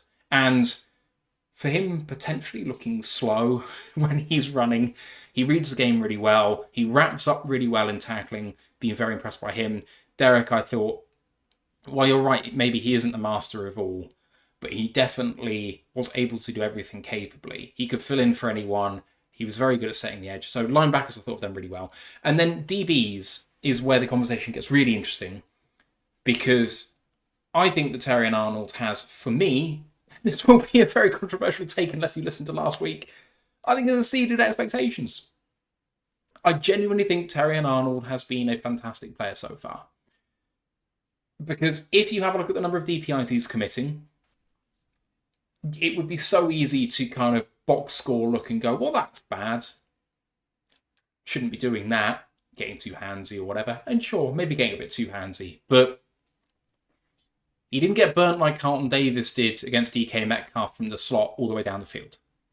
There have been no plays where he's looked out of place. That's fantastic for an NFL DB, especially taking the assignments he has so far. He's in stride, in step with these guys. He is giving enough in coverage so that he's not getting burnt over the top, but he's also being reactive enough to come downhill and limit plays in front of him as well. His tackling could improve. That's maybe the one area where I think he hasn't been quite as good as he could have been, especially given that is one of the things he's meant to be really good at. But he's competitive at the catch point. His technique is actually really good in terms of getting himself in the right position to make a play. He just hasn't been quite doing the right thing in the split second where the ball's been arriving. That will come. But he looks like an NFL cornerback. And we haven't had that from first round DBs in a long time. So I'm genuinely very, very happy with him.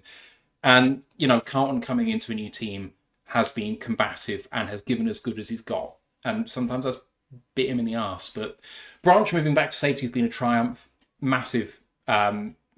Massively against that move, and it's worked. So that's been really good. And then Kirby's been fantastic. I know I've gone into that in a bit more depth, but we can transition maybe into depth for you guys now for the defense. It's carte blanche. I don't want to ask any more questions. What do you think, Tom? Let's stick on DBs for a minute. So let's stick on corners specifically, and then maybe Ash, you could talk Kirby, and I'll jump in there as well. But so Terrion hasn't exceeded expectations for me personally. However, compare it to when we drafted Okuda, and I was high on Okuda when we drafted him. It was worrying when you watched him on the field because he was losing in a way which you didn't think was instantly fixable. And the most concerning thing for me was it didn't match up with what I saw in college. And that was the bit which I always worry when you see a player come into the NFL and their tape looks different to college in a bad way, is what did I miss? I mean, he went 3 overall. What did lots of people miss? But Why is it different, etc., etc.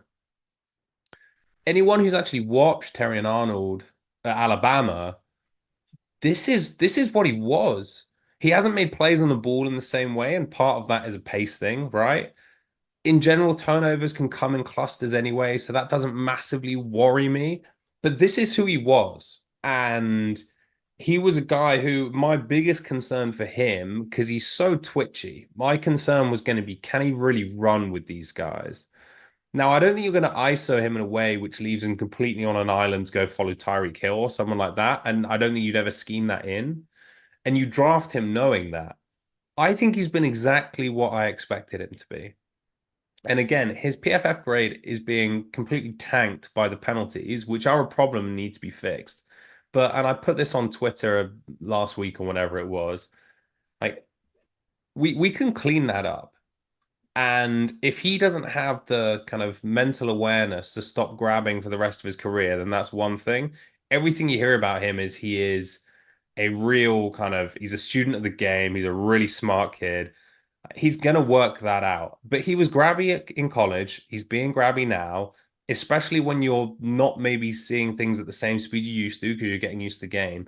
But his twitch, man, there was a video of the fourth down play last week, the kind of broken play which Seattle had, which ended up being a bit of a non-event, right?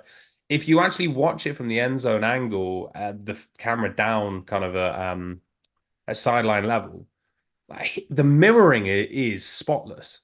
So for me, is he doing, again, to what I said earlier, is he doing what I expected? Yes.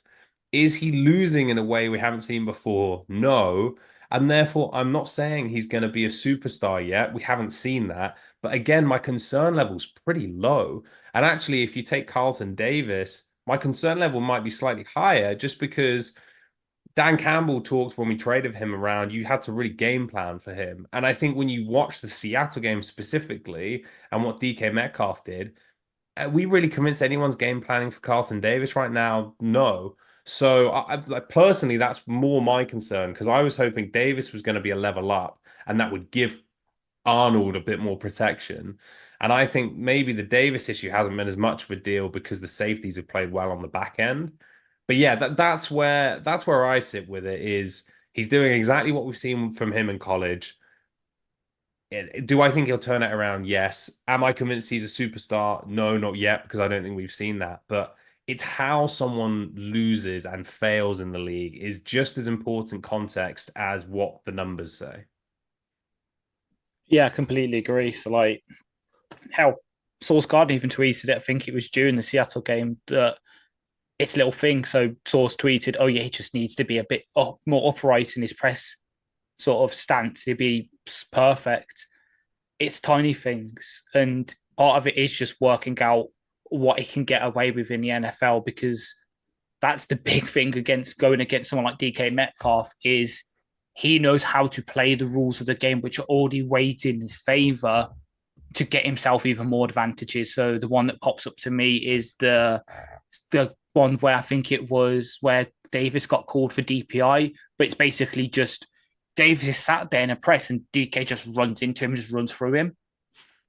Like, and I think there was a because it was said on the DLP afterwards. Jeff Riston said about it, where it was the 2-point conversions. Where the first one, Davis got flagged, and he's like, "To ref, what do you want me to do?" He's being physical with me, and the ref was like, "I'll do this," but then Davis like, "Well, I lose the rep, then I'm not going to change anything. I'm going to do it again," and then literally exact same play, exact same technique doesn't get flagged.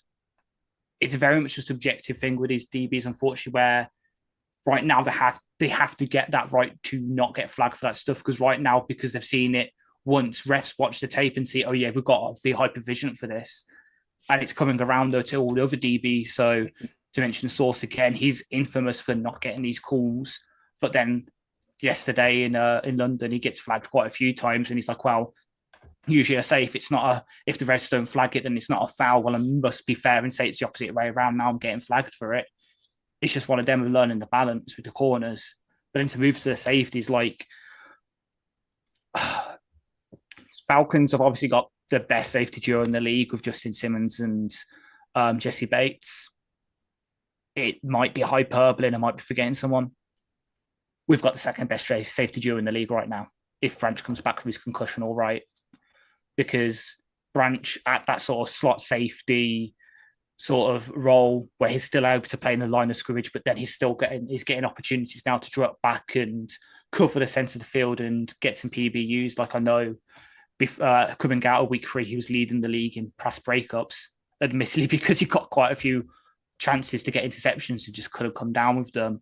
But he's took to that sort of role now in our defense like a duck to water.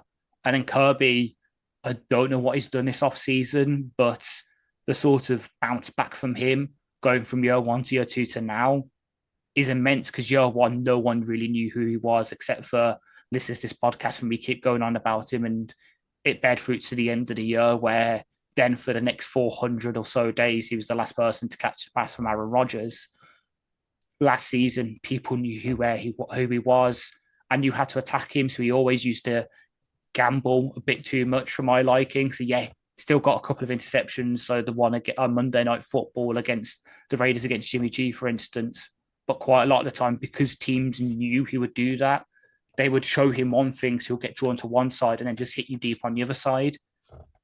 This season, he's been a lot more disciplined about that. He's sort of almost listened to him in a way and limited those bad plays. He's still getting the really good ones with the end zone interceptions, but it's not so much having the negative plays anymore. It's a lot of just net neutral, positive plays from him, not only in coverage, but again, in the run game, doing the right run fits, tackling, wrapping up really well. I know he's missed 2 of his 19 tackle attempts. It's an 8% missed tackle rate. That's half of what Branch has got. Branch is at 17% right now, and he's supposed to be the best tackler on the team. So right now, the safety duo has grown immensely, and Brandon Joseph playing last week had a couple of issues, especially run defense. But again, he held his own.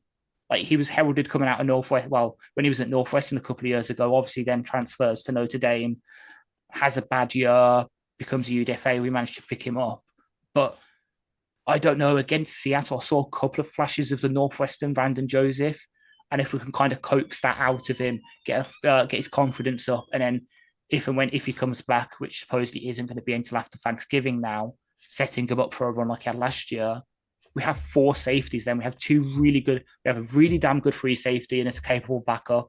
We have arguably one of the best slot safeties in the league, and then one of the best fits in strong safeties in the league. We will be a menace come playoff time if this safety room continues on this trajectory, which will really help us, because we might have to face Seattle and DK and Lockett again. We might have to go up against Baker, Mike Evans, and Chris Godwin again. Hell, come towards the end of the year when we have to face Minnesota at our place, when Jordan Addison will probably be back off IR. We'll probably have to handle that as well. So right now, yeah, corners just need to clean up a bit technique-wise, but right now the safeties are just pretty much perfect, in my opinion. Just touching on some of the defensive coordinator stuff, in terms of formations used, the thing that really sticks out, and it's been apparent on tape, is our use of base defense, whether 4-3 or 3-4, which is also factored in. We're using base defense 3rd most in the NFL, which aligns with how often we've seen that 3rd linebacker on the field, I think. So there's that to consider. The other thing is just the interesting use of coverages, because I think we expected us to be a kind of, like a lot of teams, maybe a kind of cover 2-man sort of team, or even a 2-man team.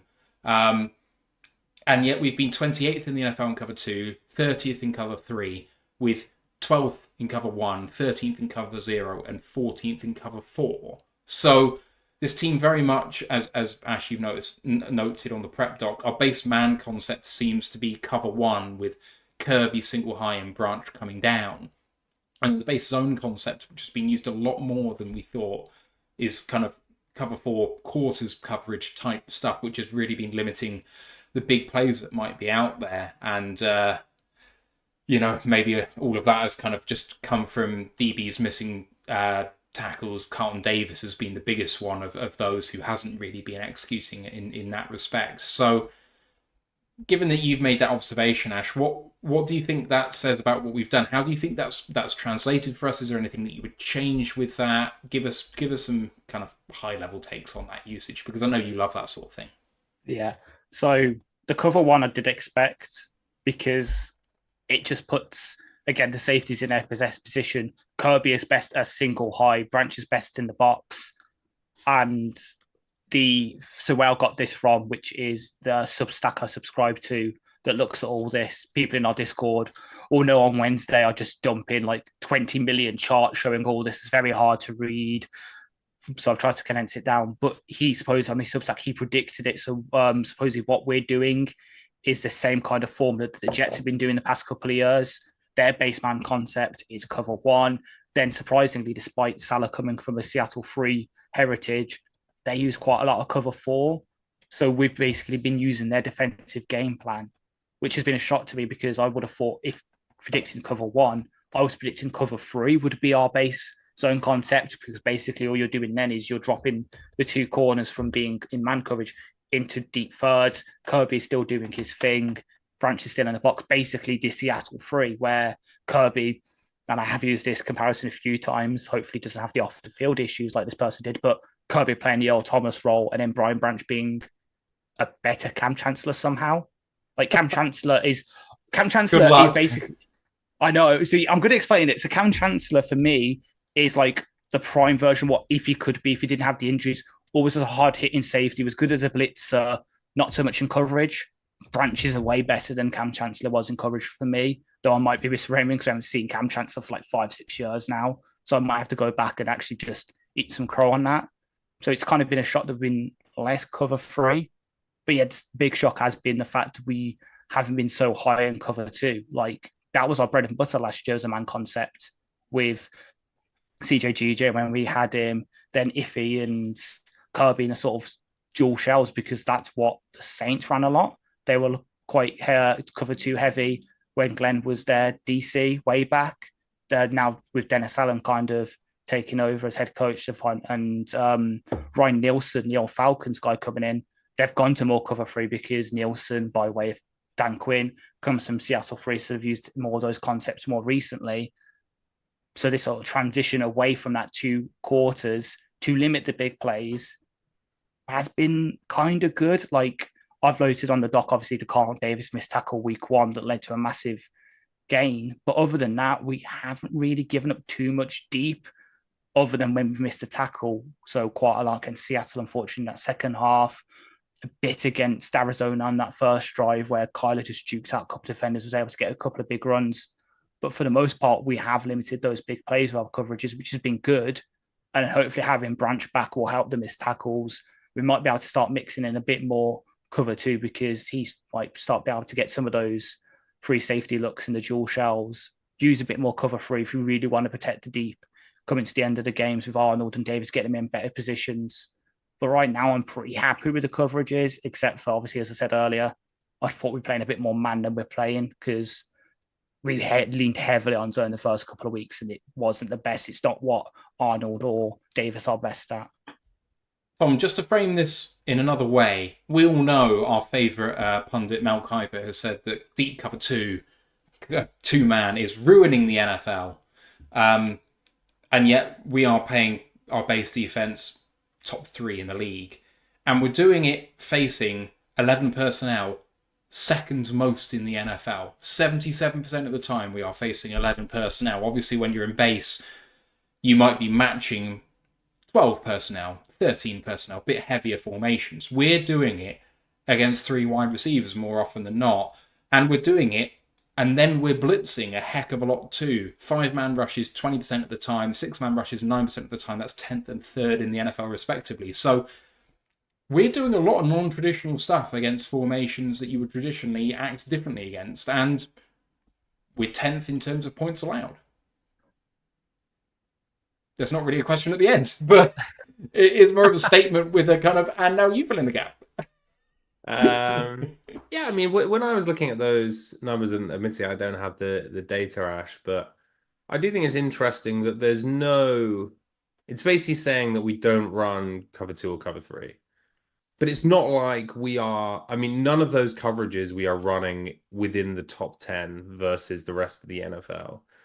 So it just feels like we're mixing it up as we see it. I mean, when your point around running it against 11 personnel... I think it just simply comes down to now Aaron Glenn has confidence in everyone who sees the field that they can cover. Because you can't do that unless you have faith in your linebackers to cover, your safeties to man up as well as play zone.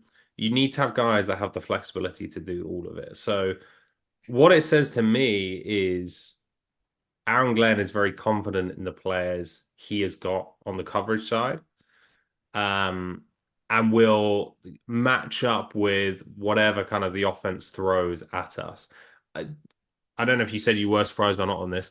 The base personnel thing I think is really interesting, just given how it works against the trend we've seen in the NFL now for an extended period of the last, and you could argue 10 years, but definitely 5 years. I don't really have a take on that or even a reason. I just think it's something really interesting to monitor. It might just be coming down to putting your best 11 guys on the field and again having the confidence that that extra backer can cover to the level we need. But I do think it's something interesting to monitor the rest of the year and see if it stays like that. So I might have an explanation for it. Branches can come down and be a slot corner if we face 11 personnel in those looks.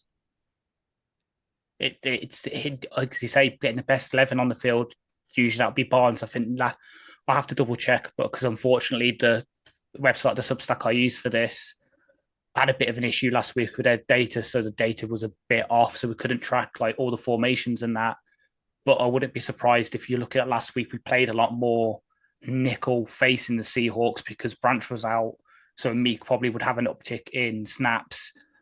And we'd be playing a lot more nickel dime looks because of the sort of combination of facing three good receivers. And also because arguably our second best defender on the team behind Hutch was out. We kind of had to adjust the usage of like personnel to do that. But I think it's just best 11 on the field, which I was arguing for in the offseason when the move got first announced. And then if we need to, Branch can come down as a slot safety if they bring out 11 personnel and you still got Barnes who can set the edge in the run and then drop into coverage against a tight end if you need, or blitz. So to sort of go on to the blitzing numbers, we're tied 10th in the league for 5-man rushes with 20% usage, which probably speaks to a bit of using Barnes in that role, because right now we're for 4-man rush, so just the traditional rush, we're tied 16th. We're in the middle of the pack in terms of normal rushes. 6-man rushes, which is a hell of a lot. We're tied third. 9% of our snaps we're rushing 6 men. We're really blitzing heavily, and then you get the obligatory 3-man rush on prevent, tied 7th. So we're not really doing traditional looks, which might lean into Glenn being able to experiment using the base formations, and also how the league's going. So we mentioned Flores earlier. He's really pioneering something which I think Glenn's copying, which is the quarters blitz packages. So you really watch the Vikings. Metellus is basically playing the role that we want Branch to do, where he can be a slot safety in base looks, and it still allows him to rush 5. And with their sort of 5-man rush with them being a 3-4, there's rush 5 with the outside linebackers and 3 defensive linemen. So this might be the new trend in the NFL, because I think the other two that are above us are the Vikings and the Rams, who are both being aggressive blitzing teams right now.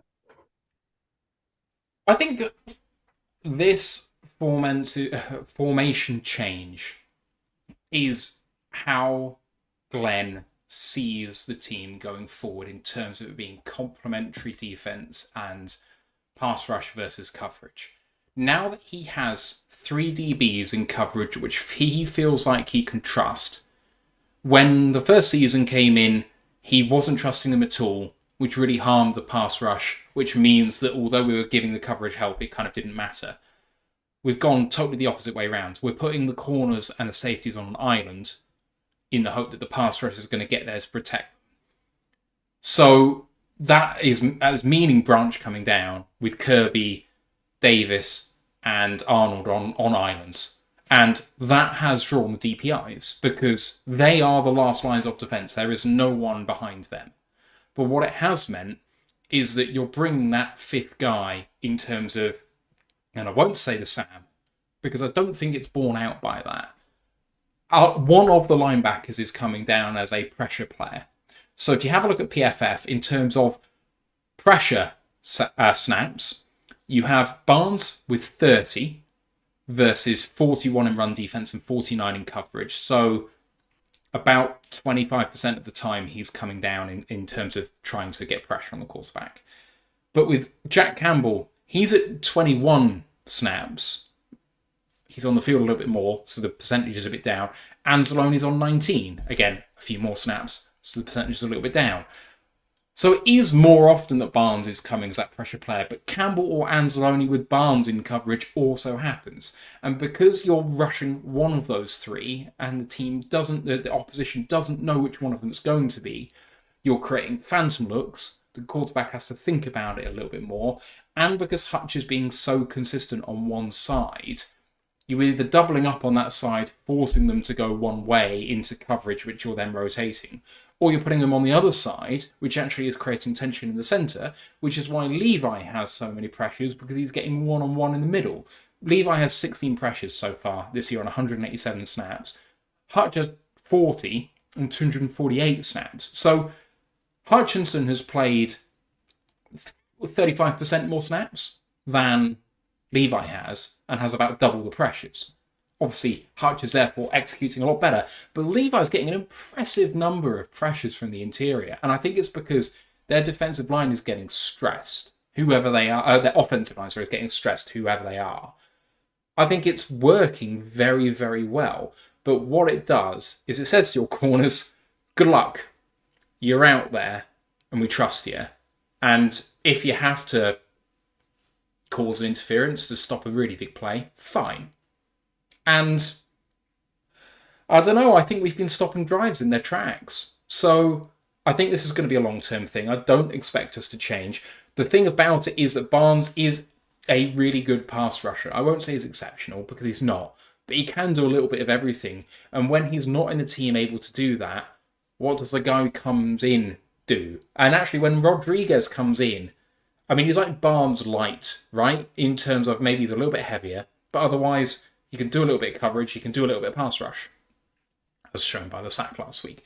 But maybe not as well as Barnes in all of those aspects. So, does the new guy, Al-Qadim Mohammed, maybe have a little bit more of that? I think maybe he does, but that remains to be seen. It's been a little while since he's played football. But I'm a big fan of the schematic change, because generally speaking, I think when you gamble on your team being able to back each other up, I think that they do, and they hold each other accountable when they don't. When you go into your shell, as we see with teams that play that sort of coverage where they go very defensive, they get burned eventually. And so I think it's the makings of a championship defense when it comes to it all said and done. Glenn believes. That's the kind of final take that I have from that. It's been coming for a while though, so people might have to really dig back onto the website, but one of the first articles I ever wrote for the website was this defensive change to a 4-3 under scheme. And that was 3 years ago, and it's finally bearing fruits, because what does that scheme do? Gets one-on-one matchups for the rush end and the free tech. Aiden Hutchinson and Levi Ronderico. It's finally bearing fruits because we're playing that Sam now, who's playing off the shoulder, the big end, so Levi / Pascal / Davenport, and it just forces the offensive line to have to choose. Usually Reader will get double teamed as the one tech, gets Aiden free on a one-on-one, and all he has to do then is use this spin move, which just destroys people, and he gets the pressures. But yeah, look, I'm looking now. The funny thing is Barnes hasn't even been the most productive. Well, he's the third most productive linebacker in pass rush. Trevor Noaske last week, 7 pass snaps, 6 of them he rushed, 85.4 pass rush grade. He got 3 pressures. That's mad. And then Anzalone playing a couple of snaps there. I know he's played 151 passing snaps, only rushed on 19 of them, so it's about 13%. He's even got a QB hit. Everyone's filled in there. I know JRM's played there a bit, not so much productive in the pass rushing wise, but can cover. So yes, it could be interesting, as you say, to see how we fill that in. If it is one of the guys who signed this week, if it is Ogude or Oku, who looked really good in the pass rushing aspect, not so Oku was good in the run defense, but not so much in the coverage. Ogude was okay at coverage, not so good in the run defense. Be interesting to see how they fill that role in, because the discovery of the Sam linebacker in this offseason with Barnes has really helped the front line in terms of pressure and then coverage. we talked about him in passing quite a lot already. Can we just talk Hutch for a little bit? Because am I crazy or I can see nodding. So this is going to make me sound like a Hutch hater, which is just not the case. I'm not sure I'm taking a huge amount from this first 4 weeks with Hutchinson specifically. And the reason for that being, he was excellent last year.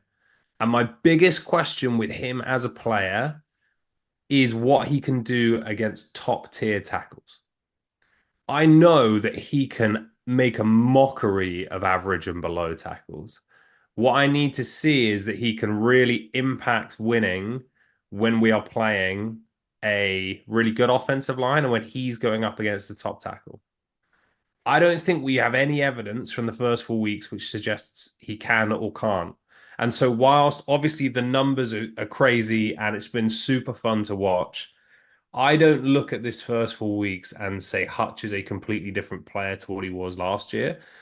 And ultimately, it all comes down for me to what he can do against those other guys. Because when we're in the playoffs, you're probably not going to be going against third string right tackles, right? So you might be. But for us to win a Super Bowl, I think he needs to be taking his game a level up against those top tier guys. Now, he hasn't had the opportunity to do that. So that's not a slight on him at all. And he has feasted on whatever was put in front of him.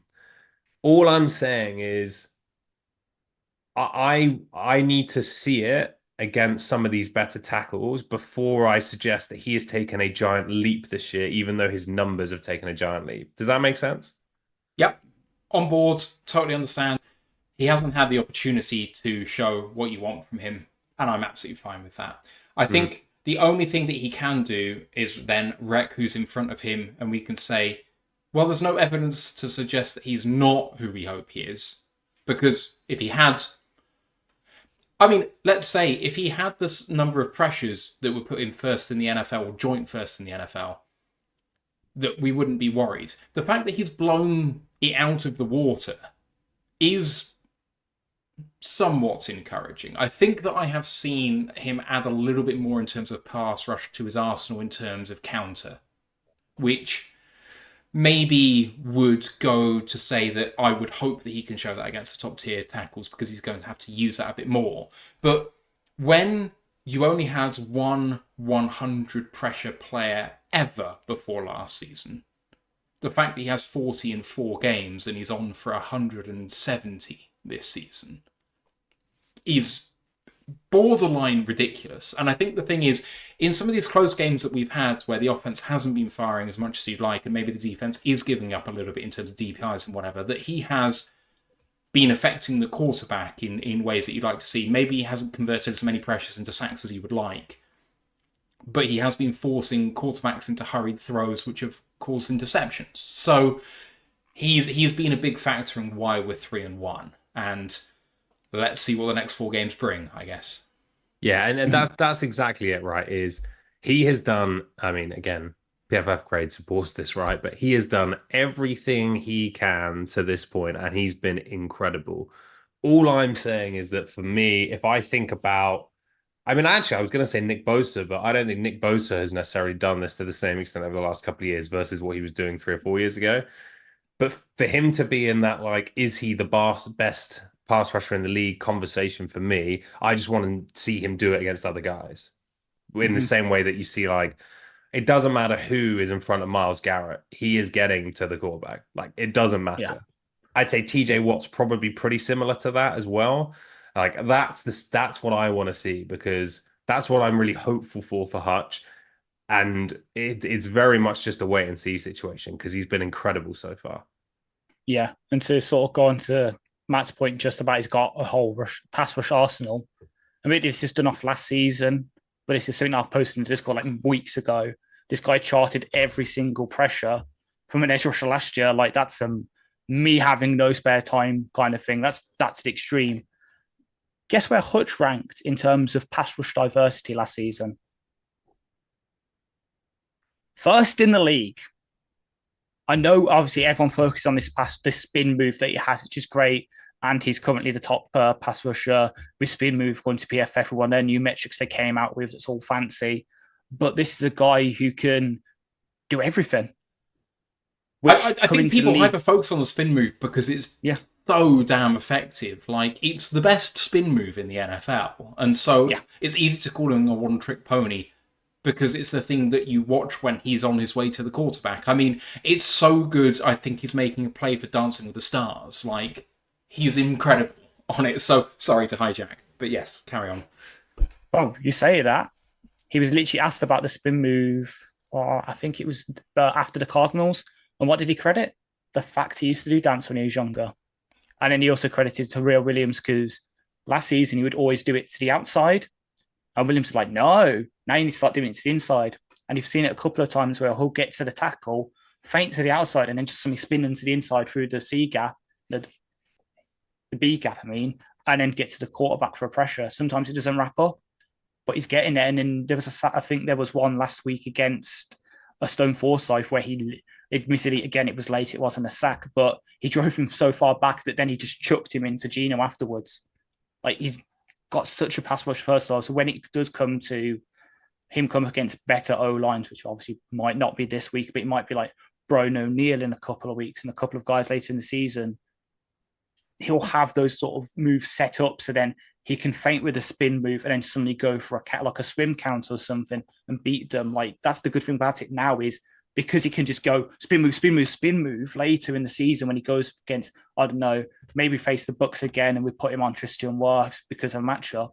He can feint with a spin move and just get him with something else. I'm going to move this on to special teams and a couple of questions we've had to maybe talk about the NFC North and passing before talking very briefly about last weekend's games because we've been going a while already. Special teams, Jack Fox, 14 punts, 684 yards, gross punting, 48.9 yards per punt, net 43.1, 3 touchbacks, 8 within the 20 at a rate of 57%, with 1 return yard all season so far. Jake Bates, the kicker, 5 of 5 on field goals. There are teams in the NFL who have won games with more field goals than he has attempted in the season. And yes, I'm talking about you, New York Giants, I want to say that was. Commanders. Yeah. Commanders. Other side of it. I thought it was the Giants. I thought they won. It was 18 something, right? They were on the other side of it, weren't they? They were the ones who who lost lost side of it because it was they had their guy who was like a veteran. Gano was Gano, injured, and Gano, so they missed a kick because the punter took it. And then next week they signed a guy and they just win by field goals. Yeah. Like, it was mad. It was mad. Extra points, 11 of 12, so that's 90-odd%. 22 kickoffs, 19 touchbacks for Jake Bates. In terms of the other aspects of special teams, like I said, 1 return yards, that's 0.3 yards per punt return allowed, which is first in the NFL.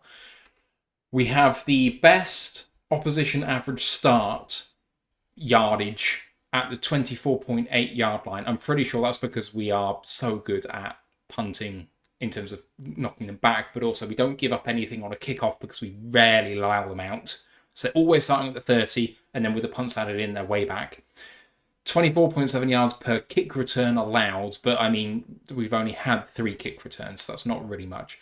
And then with Jack Fox, he's 5th in terms of punts inside the 20, 12th in net yards, 13th in gross yards, 5th in terms of long punt, 14th in punt grade. So it has been a good bounce back season for Jack Fox after being mildly disappointing last year after he got paid. The punt returns say it all, I think. Any thoughts about special teams whatsoever, whether it's coverage, punts, kicks, what have you, Tom? So nothing on kicks, on punts. Jack Fox seems like a beast, and it just confirms that I just know nothing about punting when it comes to PFF grades. Because, yeah, I mean, he's 16th, right? He's league average, and it feels watching it like it's better. Feels like the stats suggest it's better, but apparently it is not. And unfortunately, I don't know enough about in depth about punting to be able to challenge that. So I'll just accept I know nothing about punting. But If you look at his PFF grades the last 4 years, especially 2 years ago and 3 years ago, they're really bad. And I feel like I've been watching Jack Fox for quite a few years now, and I've never considered him a really bad punter. So, Well, my only takeaway, and it's about the guy whose jersey I'm wearing. Have you even noticed we've got a UDFA at long snapper? And the fact that aren't most long snappers UDFAs? Come on. No, you're forgetting about good old Jimmy Landis, who we took in the 7th round. He's probably out there somewhere on his 3 days when he's not at the car dealership practicing his snaps just in case. Oh, come on, man. That's mean. But also the fact that he's currently on track for the most special teams tackles per game for a long snapper. Like Mo back averaged 1 every 8 games. Daly Oliver got 4 in his entire career here. Hogan's got 1 in 4 games. One of these days, my prediction for the hot take for the start of the season will come true. He will force a fumble on the punt coverage like he did at Idaho. I will say this about Jake Bates. He's only missed 1 kick out of 17. With every extra point, I am getting less certain that he's the guy going forward than I am more. He is sacrificing accuracy for speed when getting off extra points. He's panicked and he slices them really badly, which is why they're all going just inside the right upright. The snapping is good. The holding is good. There's nothing wrong with that. Everyone knows as a trope how much I enjoy watching that side of the game. Well, we might as well use that. It's all good from that aspect. There's been a long snap here or there which has not been perfect, but on the whole, he's not given Jack Fox much to do holding-wise. So Bates is doing it all by himself. The fact he feels like he has to rush them on extra points but not on field goals, and on field goals looks money from basically wherever on the field. It must just all be in his head. And kind of in that way, I joked about it with JMO, but I'm semi-serious. When he did the dunk, the Calvin Johnson dunk through the posts, and we got set back to the 48 for the extra point, Bates more certain about that than the extra point distance. I kind of don't even mean it as a joke. I kind of think we should be taking penalties to set him back because he's more likely to hit him. I was literally about to mention that as well. I'm not joking about it. Like, it actively hurts us that he's worried about them just rushing him from that distance because for some reason they don't rush him as hard from longer out, which I can't believe. Like, that's not a thing. So he puts insane pressure on himself. If it is all in his head, well, I'm sorry, but as a kicker, it's the only demon you have. I mean, apart from whether you have the leg or not, it's all in your head. And I would trust him from 60, and I don't trust him from 33, and that's a big problem. Fox is a demon. We're great in coverage. Special teams is great. Whatever. Only quick thing on Bates on the PATs, very, very quickly. If you can choose one or the other, you choose the guy who can make the 50-plus yard field goal, because that's going to be the one which is going to win you the games. With a PAT, you can recover that with your next touchdown. Now, obviously, if it becomes a systemic issue, then you can't. But PATs do get missed. And then you have to go for 2 the next time. It's not ideal, but it's not killer. If you miss that 50-yarder, or what we had before was we couldn't take a field goal over 51 yards, I think that's a bigger problem. But I will agree, the last week was concerning with Bates. But as in, if I could choose one or the other, I'd much rather have the Bates style than the Riley Patterson style. All I would say with that is, with 42 points last week, we had, I can't add up, 6 touchdowns. Mm-hmm. That's 6 extra points, which is 6 points. So if you are concerning with that to the point where you're missing a few of those, making it up with a field goal puts you about neutral. And if he starts missing more than 1 out of 10, then yes. Fair. I will not say any more on it. Lost Ocean said, "You're beginning to sound like Joe Buck," which I'm not sure is the compliment that I hope it is. Right, let's move on. Should we do questions or should we talk about NFC North briefly or weekend's games briefly? I'm conscious of time and do not want to take up much more. So I'll leave it to you guys. What do you think we should do? In fact, no, I'll make it. We'll do questions because there's lines related and then we'll move on. I've made my decision after thinking about it. Okay. So Mike the Marine said it's crazy that the Lions have already placed 13 players on injured reserve, not counting Mahogany, who's on NFI. Is the trade deadline at week 9? To which I think the answer is yes. Yes. Who's on your radar for offense and defense? We also have a question from Ken, which is related to this point, who says, are we currently looking for a replacement edge now Davenport is down? If so, any ideas who they may be looking at? And without, I'm going to have to inhabit Anthony Fitzpatrick a moment and just saying, I'm pretty sure there's a player on the Bengals, which he's been calling for. And I will say, yes, it became popular to talk about it with all of the beat writers talking about it last week. There's only been one person talking about it in preseason and all the way through.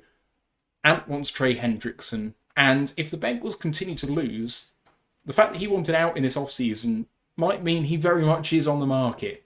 And we do have the cap. And we do have the draft picks. So maybe. But accepting that, because this podcast has talked about that a lot, is there anyone else, trade candidates, generally speaking, and maybe edge in particular, that you guys are thinking about looking at? Or is it not a worry whatsoever? Ash, I'll go to you first and then Tom. Well, first I want to say I doubt we'd do anything because I think we're happy with Pascal, Levi, potentially Meki Wingo filling in at a big end role. But if we do trade someone, let's say you have a gun to my head and we have to trade for someone, and it can't be Hendrickson, let's say he's too expensive. With the way another AFC team, North team, is going. But you're not saying Myles Garrett now, please. No, I'm saying the guy who bookends him, Zadarius Smith. He's been there, done that in our division. I think he's played for both the purples and the greens in our division. Let's make him 3 out of 4. Let's get him that ultimate sort of NFC North sort of journeyman status. But yeah, Zadarius Smith potentially.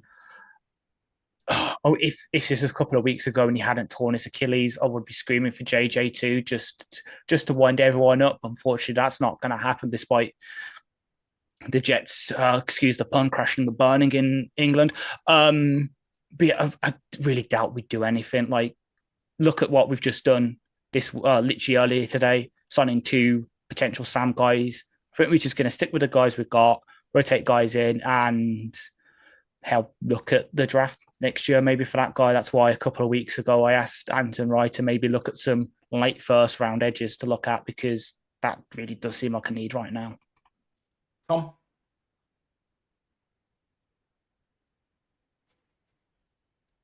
I mean, Hassan Reddick would be interesting. No. But this is not... I don't think we're going after anyone that anyone has really heard of, right? I'd be surprised. Reddick would be interesting from a juice standpoint. I think there's a world you end up going after someone like Robert Woods, especially given Brad's background with the Rams. I mean, there's just not... It's, for the record, Hendrickson, really great player. It's just... I struggle to see guys that are really obvious fits on a team that I don't think has lots of obvious holes. I'd trade for Bryce Young, for what it's worth.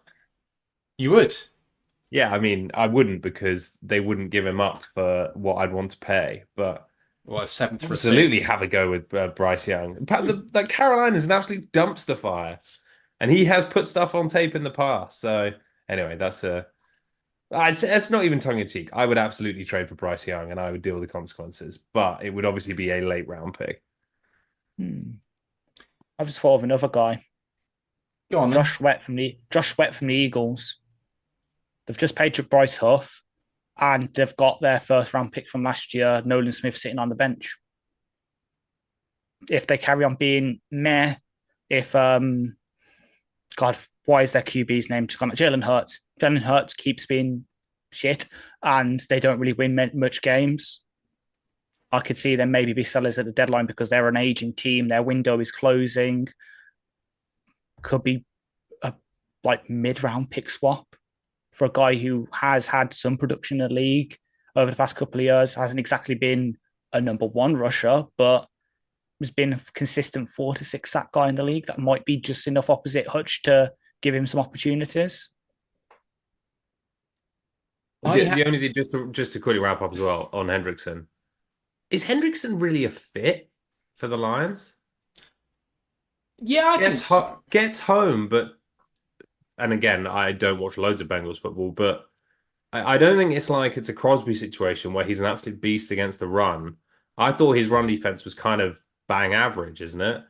And in which case, does that really fit what the Lions want to do? I don't know. And again, I could be way off the mark. You could say the same with Davenport. I don't think his run defense was the best. I'm looking now. Actually, no, to be fair, run defense 71.9 this season. Had a couple when he was in New Orleans, the first 4 years of his career, it was pretty good. Like it was at least average to above average for most of the years. It's only really that year where he just had a breakout of pass rush and could kind of forget about the run that it's kind of gone downhill. But I've never thought he was a liability at that. Yeah, no, I don't. He's a big body at least, so it's not like it's a guy who's 245 coming off the edge and you think is just going to get pushed off the ball easily. So I think he's a great player, and I think he's criminally underrated for what he does getting home. But it's more whether the Lions would see him as a fit rather than I think he's not a good player. I can see it because obviously he knows Dan, he knows Glenn from New Orleans. They know exactly what. And I think when he, it was 2020, 2021 off season, he was a free agent. That was our first.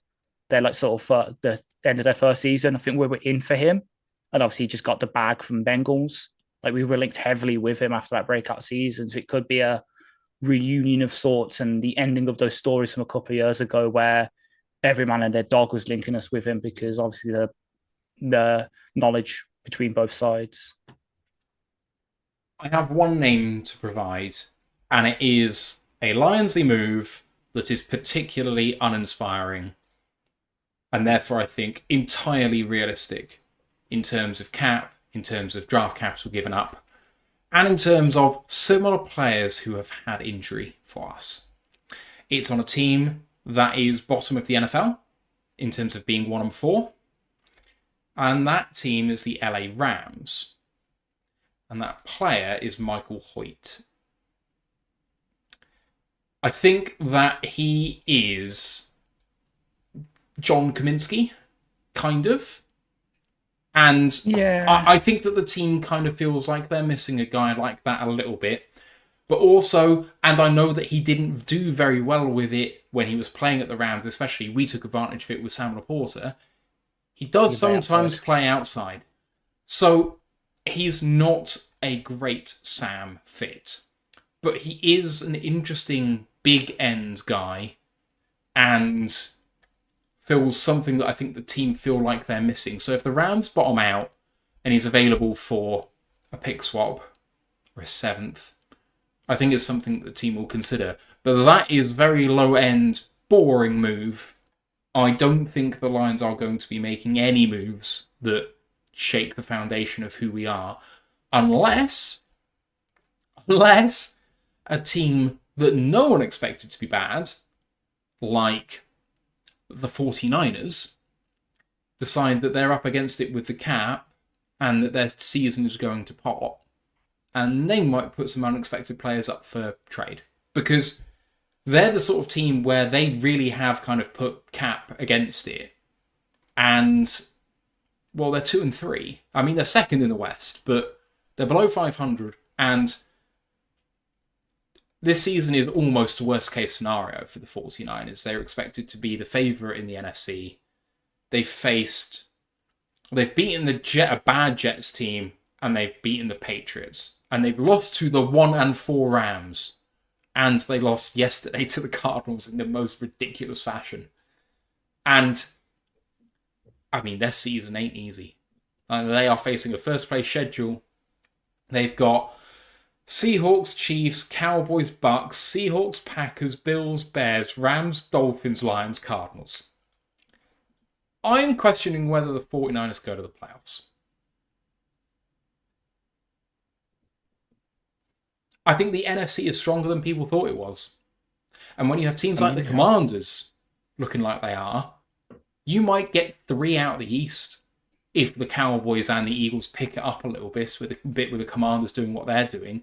If you get 3 out of the East, you only get 1 out of the West because the North are going to get threatened to get 3 as well. Yeah.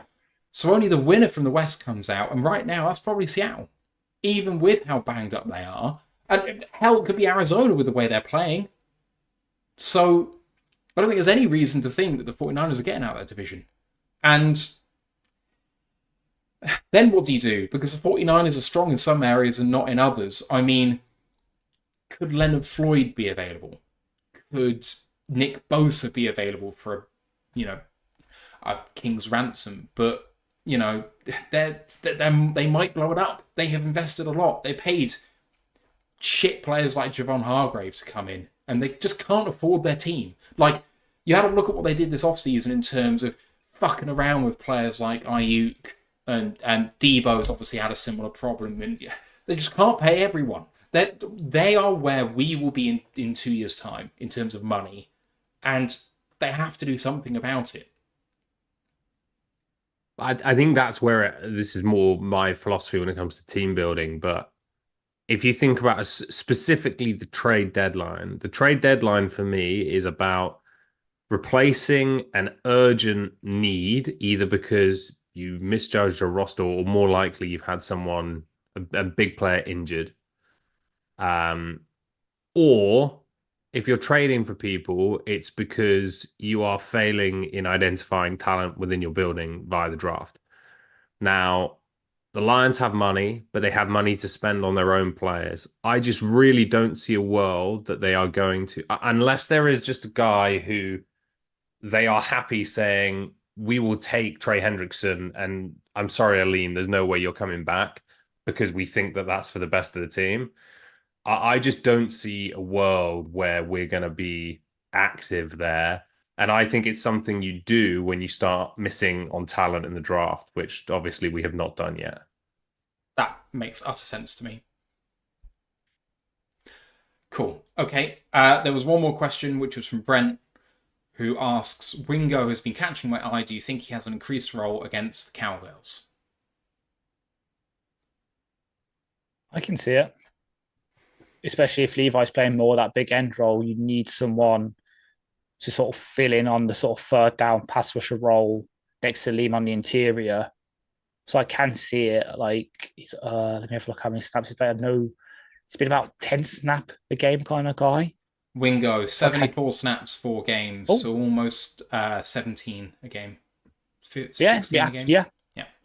6 first week and then 14, 28, 26. So yeah, it's increasing. So I could actually... It's already there. He's already there. He's almost like at 50% of the snaps. I think that's it. He's repping more than I was expecting coming out of the preseason, and he's doing a solid job, but I just don't know where those extra snaps really come from. If he was in that 8 to 10 range, could I see him working up to 15, 17, 18, something like that? Yes, but I just don't see how he consistently gets more snaps. That's not a bad thing, as in, I think he's getting experience, he's doing well, and if someone goes down, he can then step in, but he's obviously a more unique style player. So I just don't see the path to more snaps unless he starts really performing. Right, that's the questions. I mean, let's briefly consider the NFC North. Obviously, the Vikings, the story. But Jordan Love was injured for the Packers, has come back and has looked poor to okay since he came back. Might have had better chances with Willis, but they one-on-one with him back as a starter. And then the Bears, for all we have been having a go at them for maybe not being the team that they thought they were going to be, they are 3-2. The Packers are bottom of the division. Williams, for all it was playing the worst team in the NFL, potentially looked better this weekend. The entire division is more than 500. This is the most exciting division in football, and how concerned are we to be in the middle of it? Tom? Quickly on the Bears, I couldn't believe how many people were burying Caleb Williams after like 2, 3 games. We just got to stop doing that. And at the same time, then overreacting the other way when he performs well against the Panthers. But I mean, I agree. You look at the AFC North, which I think a lot of people would have said coming in was the strongest division, and you just look at even just as simple as the records. But there is good football being played all across the NFC North. And I think more maybe concerning from a Lions standpoint is not only that other teams are winning games, but also I think the way that those teams match up against the Lions is quite good from the other team standpoint. I think all three have capable defenses, especially obviously the Vikings and the Bears, but the Packers have a decent D as well. And if I was designing a team to beat the Lions, I would probably rather a team that could get us out of rhythm offensively and stop us in a couple of ways offensively, and then just trust themselves to make enough plays against our defense, right? So, I mean, the NFC North is just it's a really impressive division, and we touched on it right at the start. Hands up, I thought the Vikings were going to be pretty poor this year, to be honest, and they have played good football. So whilst I'm not expecting them to continue this all the way through, and I will happily laugh when they don't, they've played really nicely for these first 5 weeks of the season. Ash? Yeah, so the Bears, obviously they kind of got helped week one by paying Will Levis and the Titans, so we'll hopefully get that little boost to our win-loss record when it comes our time. Packers, I don't know. Like, yeah, they have a lot of talent, but dare I say they got lucky against the Rams? Like that throw to Jaden Reed in triple coverage, that was not a good play by Love that somehow just got managed to get pulled off. Like on any other day, pretty much that gets picked off. So they've got talent for sure. And they've also faced Anthony Richardson and Will Levis again. They've had that sort of bump that we'll hopefully get. Their real big test perhaps comes in the next 2 games. So they've got they're at home against the Cardinals and at home against the Texans. Those are 2 really good offenses. Can they keep pace with them? I know obviously the Texans, they might be missing Nico Collins, which is a big hit to my fantasy team. I'm scared. But those are 2 offenses that could potentially overwhelm the Packers, especially since they're still betting in their new defensive coordinator, the old Boston College head coach. So they might finally have some growing pains there when they come up against a kind of competent offense. And then the Vikings, I kind of predicted that defense will be good. I'm still fucking pissed that they signed Andrew Van Ginkel. I wanted him, man. He would have been the perfect Sam. But last they get him instead, and it's bearing fruits for them. But Flores is doing wonders with that defense. It's just, can Kevin O'Connell keep Darnold playing consistent? Because he's looked pretty good, but we saw it before. We saw him in those first couple of games against the Panthers where he was PFF's quarterback 1 that season. We obviously infamously remember his first ever game in the NFL. When he's on, he can play really well. Saw it last year when he had to come in for the 49ers as well. But as soon as things start getting wrong, he kind of gets dragged down by it. So can they keep it going? I know, obviously, I think Aaron Jones got hurt this weekend. So can they, if he's out, can they replace him? Luckily, obviously, they've got, I believe they've got, so they've got the Cardinals. Is it this week or is it? Yeah, it's this. They've got the Cardinals at some point. Oh, I'm still looking at the Packers. God damn it. That's why I was getting so confused. I was like, I just said the Cardinals. The Vikings, obviously, they got the week off because they've just been over here. Then they've got us.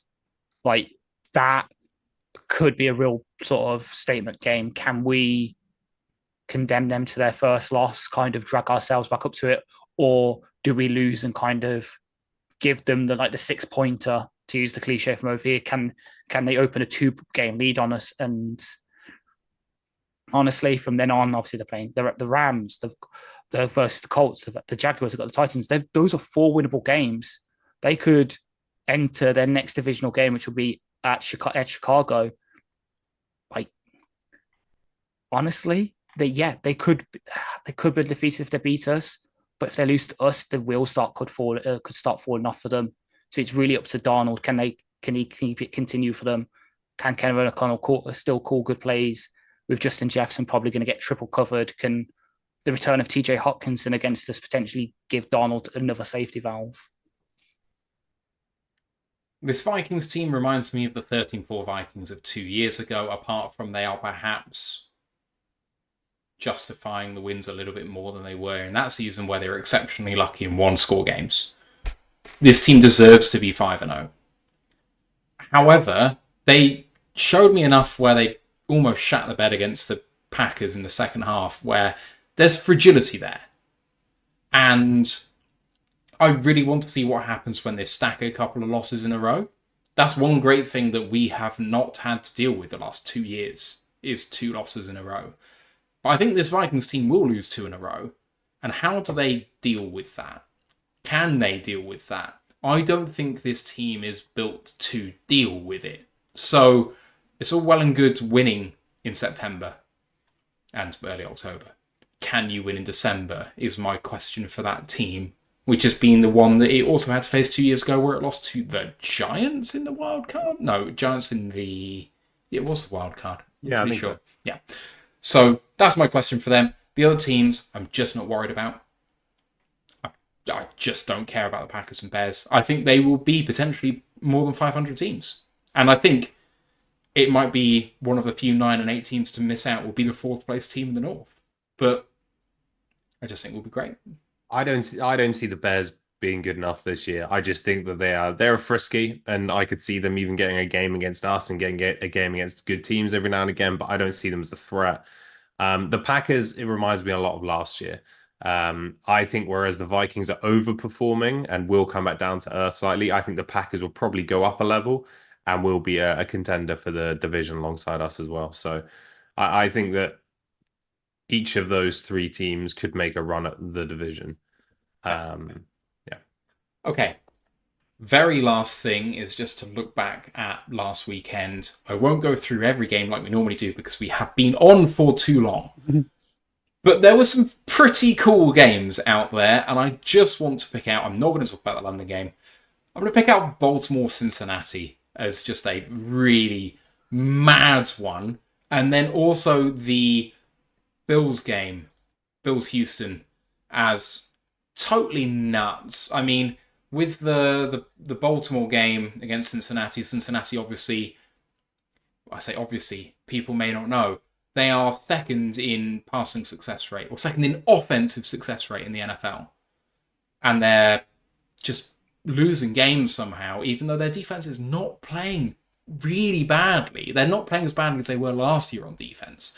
And Baltimore looked to have thrown this game away, then miss a field goal, to then... Cincinnati miss a field goal in return, then King Henry takes over the game. I mean, absolutely crazy game. Wasn't it the Lamar shotgun fumble? That was the one. Yes. Which was just stupid. But then the Bills tie ball game at your own 1 yard line with a minute to go, throw the ball 3 times instead of running out the clock. Like, I think someone's losing it mentally. What about those games, guys, and any others that come to mind that you want to shout out this weekend?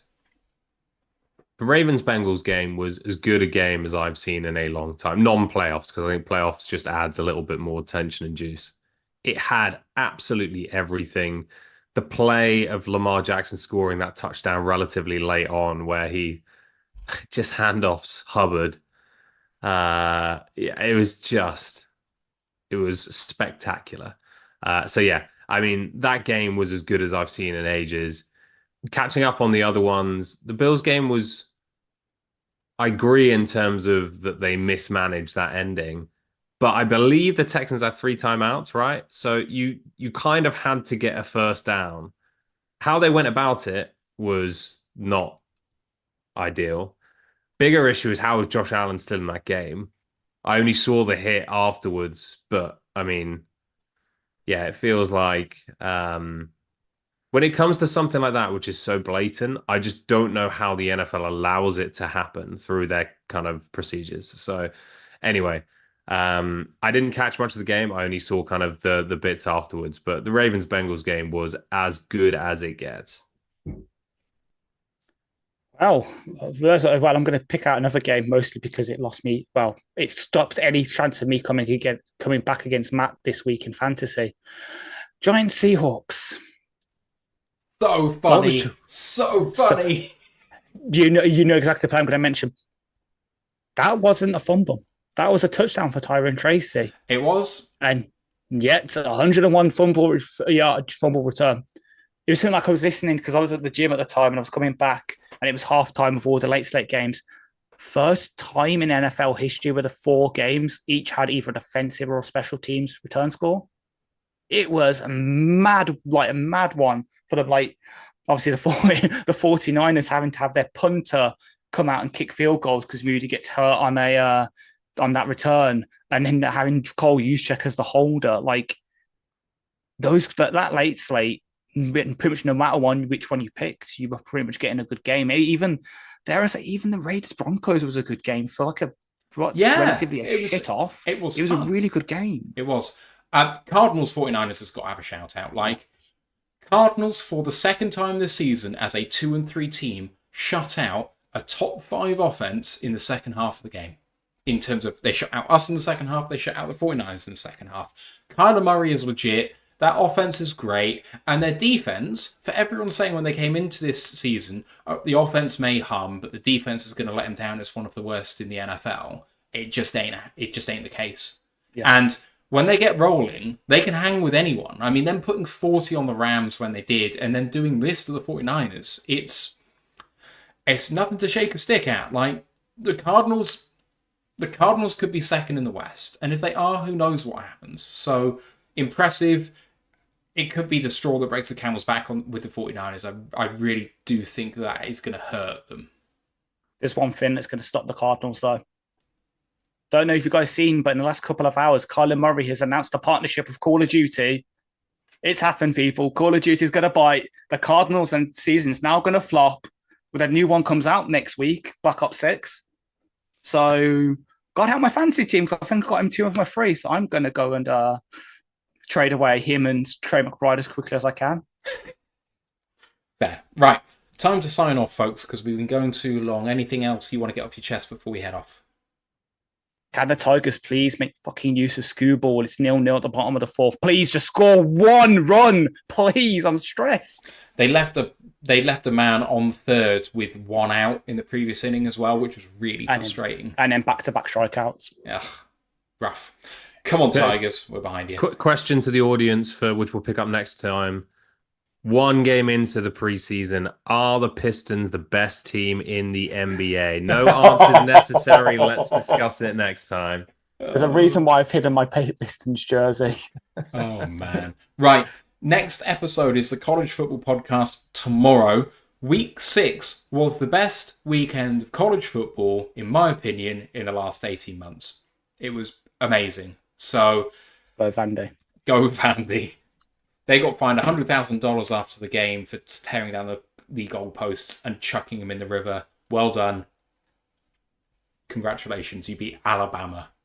Beating a top 5 team for the first time in your program's history. Congrats. What? I think they did it before with Oklahoma in the 80s. I think I was reading somewhere. If the coverage on TV got it wrong, I apologise. But that's what the TV was saying. I have no idea. It's definitely the first time they ever beat a number 1 ranked team.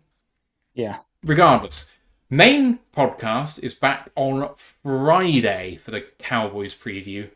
Basically because I'm not here on Thursday and I am streaming. So look forward to seeing you on Friday. I'm hoping our friends at UK Cowboys are going to be along with us. They are maybe the best connected UK-based podcast when it comes to the ownership and general manager and the podcast on this side of the pond. So they are very in tune with what the organisation is doing.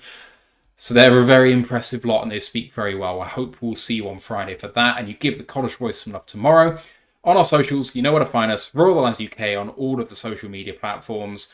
ROTLUK.com for the preview article from Ash. Thank you to Ash and to the returning Tom for your input tonight. It's been a long show, but I think well worth it to kind of deep dive into this team. The 3-1 Detroit Lions who are going all the way this season. Just putting it out there. For now, for you guys listening along, thank you very much for supporting us this far. I hope you enjoy the second quarter of the season. For now, let's go Lions, one pride. One pride. Recording stopped.